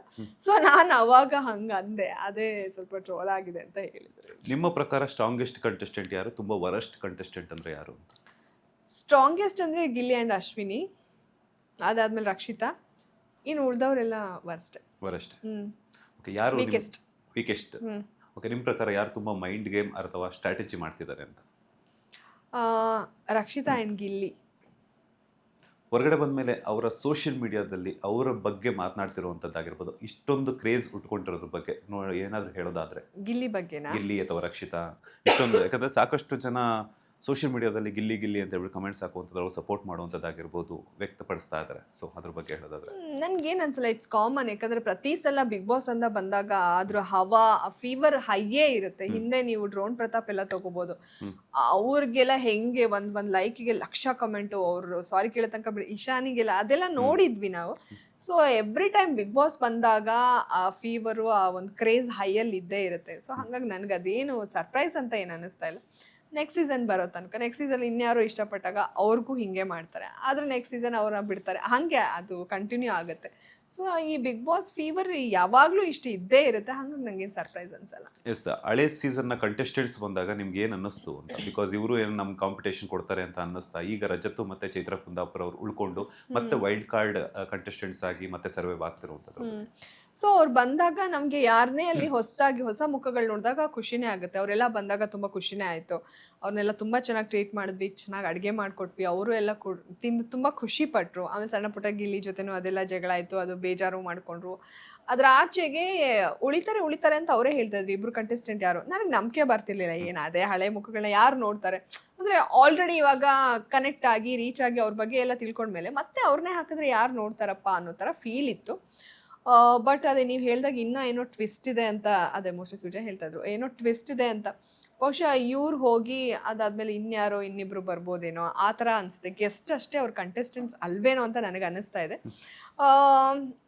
ಅದೇ ಅವರು ಫಿನಾಲೆ ತನಕ ಹೋಗಿ ಬಂದಮೇಲೆ ಮತ್ತೆ ಅವ್ರನ್ನೇ ಕಂಟೆಸ್ಟೆಂಟ್ ಮಾಡಿದಾಗ ಇಲ್ಲಿ ಡೇ ಒನ್ನಿಂದ ಆಟ ಆಡ್ಕೊಂಡು ಬಂದಿರೋರ್ಗೆ ಅವ್ರಿಗೆ ಮೋಸ ಆಗ್ಬೋದೇನೋ, ಅಥವಾ ಅವ್ರು ಆಲ್ರೆಡಿ ಫಿನಾಲೆ ಹೋದಾಗ ಅವ್ರನ್ನ ಬಿಟ್ಟು ಇನ್ಯಾರಿಗೂ ಬೇರೆಯವ್ರಿಗೆ ಅವಕಾಶ ಕೊಡ್ಬೋದಿತ್ತು ಅನ್ನೋ ಪ್ರಶ್ನೆನೂ ಮೂಡುತ್ತೆ. ಸೊ ಆಲ್ರೆಡಿ ಅವ್ರ ಬಗ್ಗೆ ಎಲ್ಲ ತಿಳ್ಕೊಂಡಿದ್ದಾರೆ, ಎಲ್ಲ ಗೊತ್ತು. ಅವಾಗಂದ್ರೆ ಕ್ಯೂರಿಯಾಸಿಟಿ ಇತ್ತು ರಜತ್ ಬಗ್ಗೆ. ಇವಾಗ ಕ್ಯೂರಿಯಾಸಿಟಿ ಇಲ್ಲ, ಎಕ್ಸ್ಪೆಕ್ಟೇಷನ್ಸ್ ಬೀಳಾಯ್ತು. ಇವ್ರು ಬಂದಮೇಲೆ ಇನ್ನೇನು ಮಾಡ್ಬೋದು, ಆ ಸೀಸನಲ್ಲಿ ಅಷ್ಟೆಲ್ಲ ಆಯಿತು, ಏನು ಮಾಡ್ಬೋದು, ಇಲ್ಲಿ ಇವರ ಆಟದಿಂದ ಇಲ್ಲೇನಾದ್ರು ಇಂಪ್ಯಾಕ್ಟ್ ಆಗ್ಬೋದಾ, ಈ ಆಟಗಾರ ಏನಾದ್ರು ಬದಲಾಗ್ಬೋದಾ, ರಜತ್ ತುಂಬ ಲೌಡ್ ಇರೋದ್ರಿಂದ ಇವ್ರುಗಳು ಇನ್ನೂ ಸ್ವಲ್ಪ ಲೌಡ್ ಆಗ್ಬೋದಾ, ಆ ಥರದ್ದೊಂದು ಎಕ್ಸ್ಪೆಕ್ಟೇಷನ್ಸ್ ಬಿಲ್ಡ್ ಆಗಿದೆ ಹೊರತು ಕ್ಯೂರಿಯಾಸಿಟಿ ಅನ್ನೋದಿಲ್ಲ. ಯಾಕಂದರೆ ಎಲ್ರಿಗೂ ಗೊತ್ತು ರಜತ್ ಹೇಗೆ, ಚೈತ್ರ ಹೇಗೆ ಅಂತ. ಸೊ ನೋಡ್ಬೇಕು ನೆಕ್ಸ್ಟ್ ಗಿಲ್ಲಿಗೂ ರಜತ್ಗೂ ಮತ್ತೆ ಅಶ್ವಿನಿ ಗೌಡ ಅವರಿಗೂ ಮತ್ತೆ ಚೈತ್ರ ಕುಂದಾಪುರ ಅವರಿಗೂ ಟಫ್ ಕಾಂಪಿಟೇಷನ್ ಬೀಳುತ್ತೆ ಅಂತ ಅನ್ಕೊಂಡಿದ್ರ? ಬಿಕಾಸ್ ಯಾಕಂದ್ರೆ ಲಾಸ್ಟ್ ಸೀಸನ್ ಅಲ್ಲಿ ಅವರಿಬ್ಬರ ಕಾಂಬೋ ಸಿಕ್ಕಾಪಟ್ಟೆ ಒಂದು ಕ್ರೇಜ್ ಅನ್ನ ಹುಟ್ಟಾಕಿತ್ತು, ಗುರು ಶಿಷ್ಯ, ಗುರು ಬಾಸು ಅನ್ನೋದು. ಸೊ ಈಗ ಇಬ್ರು ಹೋರಾಟಗಾರ್ತಿಯರೆ, ಅದ್ರ ಜೊತೆಗೆ ಗಿಲ್ಲಿ ಮಾತಾಡ್ತಾರೆ, ರಜತ್ತು ಮಾತಾಡ್ತಾರೆ, ಎಲ್ಲೋ ಒಂದ್ ಕಡೆ ಅವರಿಬ್ಬರ ಮಧ್ಯೆ ಡಿಶಮ್ ಆಗೋ ಚಾನ್ಸಸ್ ಇದೆಯಾ ಅಂತ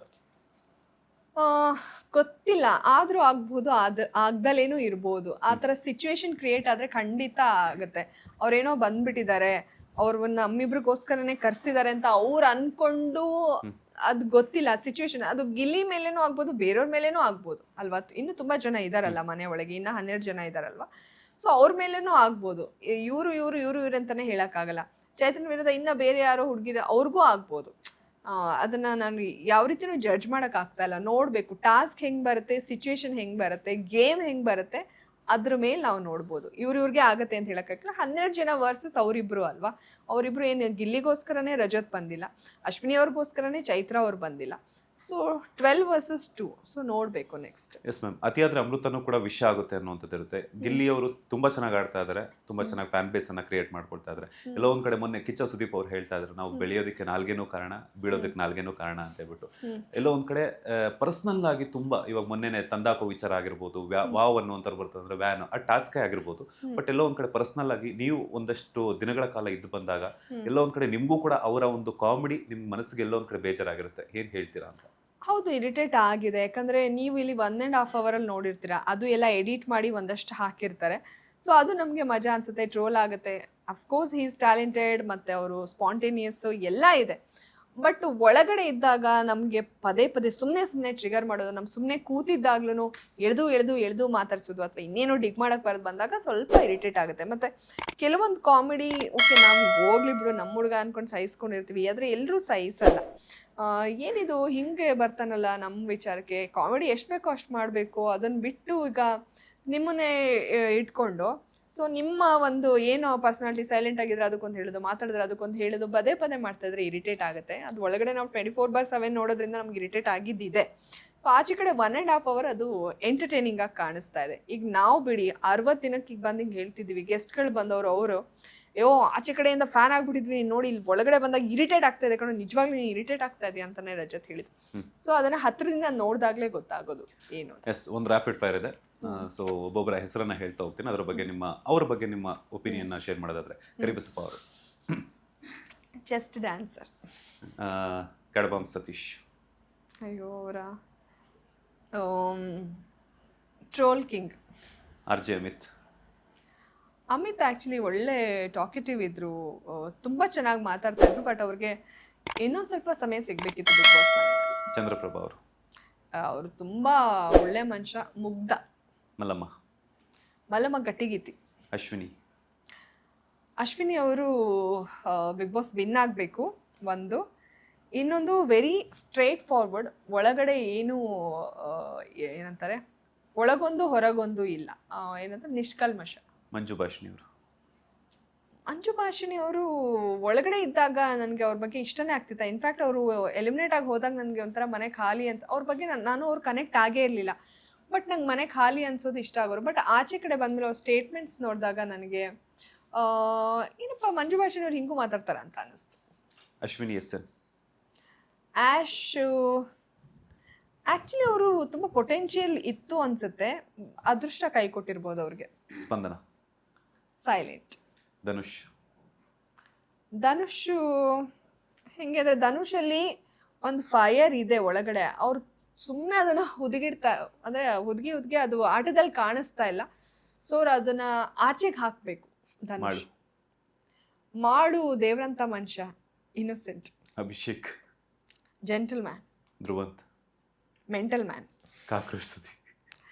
ಕಾಕ್ರೋಚ್ ಸ್ವೀಟ್ ಹಾರ್ಟ್, ತುಂಬ ಒಳ್ಳೆಯವರು, ಹೆಂಗರಳು. ಓಕೆ. ರಘು ಅವರು ಏನು ಹೇಳ್ಬೋದು, ಅದೇ ಗಿಲ್ಲಿಗೆ ಜೋಗುಳ ಹಾಡ್ತಾ ಇರ್ತಾರೆ. ಟಾಸ್ಕ್ ಅಂತ ಬಂದಾಗ ಮಾತ್ರ ಅವರು ಆಕ್ಟಿವ್ ಆಗಿರ್ತಾರೆ, ಅದರ್ವೈಸ್ ತುಂಬ ಸೋಬರ್ ಆಗಿರ್ತಾರೆ. ರಿಷನ್ ಬಗ್ಗೆ no comments. Rashika. Arrogant. Suraj. Cunning. Kavya. Clever. Gilli ಏನು ಅತಿರೇಕ, ಅಧಿಕ ಪ್ರಸಂಗತನ. Rakshita over smart, calculative. Okay. ಈಗ ವೈಟ್ ಚೈತ್ರ ಕುಂದಾಪುರ ಹಾಗೆ ರಜತ್ ಅವ್ರ ಬಗ್ಗೆ. ಅವ್ರ ಬಗ್ಗೆ ಏನು ಅದೇ ರಜತ್ ನೋಡೋಕೆ ತುಂಬ ಅವರು ಲೌಡು ಗಡ್ಸ್ ಅನ್ಸಿದ್ರು ಇಲ್ಲ ಮನ್ಸಾರೆ ತುಂಬ ಒಳ್ಳೆಯವರೇನೋ ಅನ್ಸುತ್ತೆ, ನಂಗೆ ಗೊತ್ತಿಲ್ಲ ಅಷ್ಟು. ಅಲ್ಲಿ ಒಳಗಡೆ ನೋಡಿದಾಗ ನಂಗೆ ಹಂಗೆ ಅನ್ನಿಸ್ತು ಅಷ್ಟೇ. ಚೈತ್ರ ಕುಂದಾಪುರ ಅವ್ರ ಬಾಯಲ್ಲಿ ಏನೂ ನಿಲ್ಲಲ್ಲ ಪಾಪ. ನಾನು ತುಂಬ ರೇಗಿಸ್ತಾ ಇದ್ದೆ. ಸೊ ಎಲ್ಲ ಹೇಳ್ಬಿಡ್ತಾರೆ, ಅವ್ರಿಗೆ ಕಂಟ್ರೋಲ್ ಮಾಡೋಕ್ಕಾಗಲ್ಲ ಅಂತ ನನಗನ್ಸುತ್ತೆ. ಅದರ್ವೈಸು ಅದೇ ಅವರಲ್ಲೂ ಒಂದು ಮುಗ್ಧತೆ ಇದೆ ಅಂತ ಅನ್ಸುತ್ತೆ ನಂಗೆ. ಲಾಸ್ಟ್ ಸೀಸನ್ ನೋಡಿದಾಗ ಹಂಗೆ ಅನಿಸ್ತಾ ಇದೆ, ಅವ್ರು ದೆವ್ವಕ್ಕೆಲ್ಲ ಹೆದರ್ಕೋತಾ ಇದ್ದಿದ್ದು ಅದು ನೋಡಿದಾಗ. ಸೊ 2 ಪರ್ಸನಾಲಿಟಿ ಇದೆ ಚೈತ್ರನಲ್ಲಿ. ಕಿಚ್ಚ ಸುದೀಪ್ ಅವರಿಂದ ಏನು ಕಲ್ತ್ರಿ, ಅದ್ರ ಜೊತೆಗೆ ನಿಮ್ಗೆ ವೋಟ್ ಮಾಡಿರುವಂತಹ ಜನತೆಗೆ ಏನು ಹೇಳ್ತೀರಾ ಅಂತ? ಸುದೀಪ್ ಸರಿಂದ ಏನು ಕಲ್ತ್ರಿ ಅಂದರೆ, ಅವರು ಆ್ಯಂಕರಿಂಗ್ನ ಲೈವ್ ಆಗಿ ನೋಡೋ ಸೌಭಾಗ್ಯ ನಮಗೆ ಸಿಗ್ತಾ ಇತ್ತು. ಯಾಕಂದರೆ ಬಿಗ್ ಬಾಸ್ನ ಅವರು ರೀಟೇಕ್ಸ್ ತೊಗೋತಾರ ಅಥವಾ ಹೆಂಗೆ ಏನೋ ಅದೊಂದು ಇತ್ತು ನಮಗೆ. ಬಟ್ ಅಲ್ಲಿ ನೋಡಿದಾಗ ಎಷ್ಟು ಸ್ಪಾಂಟೇನಿಯಸ್ ಆಗಿ ಎಷ್ಟು ಫ್ಲಾಲೆಸ್ ಆಗಿ ಹೋಗ್ತಾ ಇತ್ತು ಗೊತ್ತಾ, ಅದನ್ನು ನೋಡೋಕ್ಕೆ ನನಗೆ ಭಾಳ ಖುಷಿ ಆಗ್ತಾಯಿತ್ತು. ಅವರು ಗ್ರೇಟ್ ಹೋಸ್ಟ್, ಗ್ರೇಟ್ ಆ್ಯಕ್ಟರ್ ಅನ್ನೋದು ಗೊತ್ತಿತ್ತು, ಬಟ್ ಅದನ್ನು ಕಣ್ಣಾರೆ ನೋಡೋ ಸೌಭಾಗ್ಯ ನಮ್ದಾಯಿತು. ಸುದೀಪ್ ಸರ್ ತುಂಬ ಹಿಂಟ್ಸ್ ಕೊಟ್ಟರು, ನಾನೇ ಅದನ್ನು ತೊಗೊಳ್ಲಿಲ್ಲ. ಅದು ಯಾಕೆ ತೊಗೊಳ್ಲಿಲ್ಲ ನನಗೆ ಒಳಗಡೆ ಅದು ಆಗಲಿಲ್ಲ ಅಷ್ಟೇ. ಅದು ಜನ್ವಿನಾಗಿ ಫ್ರೆಂಡ್ಶಿಪ್ ಇದ್ದಿದ್ದರಿಂದ ನನಗೆ ದೂರ ಮಾಡ್ಕೊಳ್ಳೋಕ್ಕೂ ಆಗಲಿಲ್ಲ. ಆ ಒಂದು ಇದರಲ್ಲಿ ನಾನು ತ್ರಿಶಂಕು ಪರಿಸ್ಥಿತಿಯಲ್ಲಿದ್ದೆ. ಅದು ಬಿಟ್ಟರೆ ನನಗೆ ಕಲಿಯೋಕೆ ಅನ್ನೋದಕ್ಕಿಂತ ಅದೇ ಅವ್ರ ಆ್ಯಂಕರಿಂಗ್ ನೋಡಿ ನಾನು ಇನ್ಸ್ಪೈರ್ ಆದೆ ಲೈವ್ ಆಗಿ. ತುಂಬ ಖುಷಿ ಆಯಿತು. ಸುದೀಪ್ ಸರ್ ನಮ್ಮ ಎಲ್ಲ ವೀಡಿಯೋಸ್ ನೋಡ್ಕೊಂಡು ಬಂದು, ಎಪಿಸೋಡ್ಗಳು ನೋಡ್ಕೊಂಡು ಬಂದು ಅವ್ರು ಮಾಡ್ತಾ ಇದ್ದೆ, ನಮ್ಗೆ ಅದು ಖುಷಿ ಅಲ್ವಾ. ನಾವು ಆಟ ಆಡಿದ್ದೆಲ್ಲ ಸರ್ ನೋಡ್ತಾರೆ ಅಂದರೆ ಅದೊಂದು ದೊಡ್ಡ ಖುಷಿ. ಅವ್ರ ಇಂಟರ್ವ್ಯೂಗೋಸ್ಕರ ನಾವು ನ್ಯೂಸ್ ಚಾನಲಲ್ಲಿ ನಮ್ಮ ಚಾನಲಿಗೆ ಫಸ್ಟ್ ಕೊಡಿ ಹಾಗೆಲ್ಲ ಕೇಳ್ತಾ ಇದ್ವಿ. ಸೊ ಅದು ನನಗೆ ತುಂಬ ಖುಷಿ ಇದೆ. ಇನ್ನು ಜನ ವೋಟ್ ಮಾಡಿ ಸಪೋರ್ಟ್ ಮಾಡಿದ್ದಾರೆ. ಇವಾಗಲೂ ತುಂಬ ಜನ ಮೆಸೇಜ್ ಮಾಡ್ತಾ ಇದ್ದಾರೆ. ಆ ಪ್ರೀತಿಗೆ ಬೆಲೆ ಕಟ್ಟೋಕ್ಕೆ ಸಾಧ್ಯನೇ ಇಲ್ಲ. ಸೊ ಒಳಗಡೆ ನಾನು ಏನೇ ಸಣ್ಣ ಪುಟ್ಟ ತಪ್ಪಾಗಿದ್ರು ಅದನ್ನ ಹೊಟ್ಟೆಗೆ ಹಾಕೊಂಬಿಡಿ. ಅದೆಲ್ಲ ಇಂಟೆನ್ಷನಲಿ ಮಾಡಿದ್ದಲ್ಲ, ಯಾರಿಗೂ ನೋವು ಮಾಡಬೇಕು ಅಂತ ಮಾಡಿದ್ದಲ್ಲ. ಚೆನ್ನಾಗಿ ಆಟ ಆಡಬೇಕು, ನಿಮ್ಮೆಲ್ಲರನ್ನ ಎಂಟರ್ಟೈನ್ ಮಾಡಬೇಕು ಅಂತ ನಾನು ಹೋಗ್ತಾ ಇದ್ದೆ, ಗೆಜ್ಜೆಯಿಂದ ಹಿಡಿದು ಪ್ರತಿಯೊಂದು. ಅದೇನೋ ಆಗಿ ಎಂಡ್ ಆಗ್ತಾ ಇತ್ತು. ಏನು ಅನ್ಸಿದ್ರು ನೇರವಾಗಿದ್ದೀನಿ, ಆ ಮನೆಯಲ್ಲಿ ನಾನು ಜೀವಿಸಿದ್ದೀನಿ, ನಾಟಕ ಆಡಿಲ್ಲ, ಸೇಫ್ ಗೇಮ್ ಆಡಿಲ್ಲ. ಬಹುಶಃ ಈಗ ಮೋಸ್ಟ್ಲಿ ನೀವು ನನ್ನನ್ನು ಇಷ್ಟಪಡ್ತಾ ಇದ್ದೀರಾ ಅಂತ ಅನ್ಸುತ್ತೆ. ಆ ಪ್ರೀತಿನ ನಾನು ಇನ್ನು ಮುಂದೆ ಉಳಿಸ್ಕೊತೀನಿ. ಯಾಕಂದರೆ ಇದು ಬಿಗ್ ಬಾಸ್ ಅಲ್ಲ, ನಾನು ಎಷ್ಟು ಬೇಕೋ ಅಷ್ಟರಲ್ಲಿ ರಿಯಲ್ ಲೈಫಲ್ಲಿ ಇದ್ದೇ ಇರ್ತೀವಲ್ಲ, ಆಟ ಅಂತ ಬಂದಾಗ ಬೇರೆ ಆಗುತ್ತೆ. ಸೊ ನಿಮ್ಮ ಪ್ರೀತಿನ ನಾನು ಉಳಿಸ್ಕೊತೀನಿ. ಎಸ್, ನಿಮ್ಮ ಪ್ರಕಾರ ಈ ವಾರ ಯಾರು ಎಲಿಮಿನೇಟ್ ಆಗಬೇಕು ಅಂತ? ಆಗಬೇಕು. ಸೊ ಅದೇ ಈ ರಕ್ಷಿತಾ, ಅಶ್ವಿನಿ ಅವರು ಮತ್ತು ಆಮೇಲೆ ಗಿಲ್ಲಿ, ಧನುಷ್ ಬಿಟ್ಟು ಇನ್ನು ಯಾರು ಬೇಕಾದರೂ ಹೋಗಲಿ, ಎಲ್ಲರೂ ಹೋಗೋದಕ್ಕೆ ಡಿಸರ್ವ್ ಇದ್ದಾರೆ ಮನೆ ಕಡೆಗೆ. ಸನಿವೆ, ಥ್ಯಾಂಕ್ ಯು ಸೋ ಮಚ್ ಇಷ್ಟೊತ್ತು ಒಂದಷ್ಟು ಸಮಯವನ್ನು ಕೊಟ್ಟಿದ್ದಕ್ಕೆ. ಐ ನೋ, ಬಿಕಾಸ್ ಯಾಕಂದರೆ ಬ್ಯಾಕ್ ಟು ಬ್ಯಾಕ್ ಇಂಟರ್ವ್ಯೂಸ್ ಎಲ್ಲ ಮಾಡಿ ತುಂಬ ಸ್ಟ್ರೈನ್ ಆಗಿದೆ. ಆದರೂ ಕೂಡ ಒಂದಷ್ಟು ಸಮಯವನ್ನು ಕೊಟ್ಟಿದ್ದಕ್ಕೆ ಒಳ್ಳೆಯದಾಗಲಿ. ನೀವು ಅಂದ್ಕೊಂಡಿರೋ ಹಾಗೆಯೇ ನೀವೇನೆಲ್ಲ ಪ್ಲಾನ್ಸ್ ಇಟ್ಕೊಂಡಿರೋ ನೆಕ್ಸ್ಟ್ ಫ್ಯೂಚರ್ ಬಗ್ಗೆ ಅದೆಲ್ಲ ಸಕ್ಸಸ್ಫುಲ್ ಆಗಲಿ. All the best. Thank you very much. ಇದಾಗಿತ್ತು ಬಿಗ್ ಬಾಸ್ ಸೀಸನ್ 12ರ 10ನೇ ಕಂಟೆಸ್ಟೆಂಟ್ ಎಲಿಮಿನೇಟ್ ಆಗಿ ಬಂದಂತಹ ಜಾನ್ವಿ ಅವರ ಸ್ಪೆಷಲ್ ಇಂಟರ್ವ್ಯೂ. ಮತ್ತಷ್ಟು ಇಂಟ್ರೆಸ್ಟಿಂಗ್ ಇಂಟರ್ವ್ಯೂಸ್ ಒಂದಿಗೆ ಮತ್ತೆ ಸಿಗ್ತೀನಿ. ಅಲ್ಲಿವರೆಗೂ ನೋಡ್ತಾನೆ ಇರಿ ಬಾಸ್ ಟಿವಿ ಕನ್ನಡ. ಧನ್ಯವಾದಗಳು. ಲೇಟೆಸ್ಟ್ ಹಾಗೂ ಇಂಟ್ರೆಸ್ಟಿಂಗ್ ಸುದ್ದಿಗಳಿಗಾಗಿ ಬಾಸ್ ಟಿವಿ ಕನ್ನಡ ಚಾನೆಲ್ನ ಸಬ್ಸ್ಕ್ರೈಬ್ ಮಾಡಿ. ಹಾಗೆಯೇ ಬೆಲ್ ಐಕಾನ್ ಪ್ರೆಸ್ ಮಾಡಿ. ಇದರ ಜೊತೆಗೆ ಫೇಸ್ಬುಕ್, ಇನ್ಸ್ಟಾಗ್ರಾಮ್, ಎಕ್ಸ್ನಲ್ಲೂ ಮಿಸ್ ಮಾಡದೆ ಫಾಲೋ ಮಾಡಿ.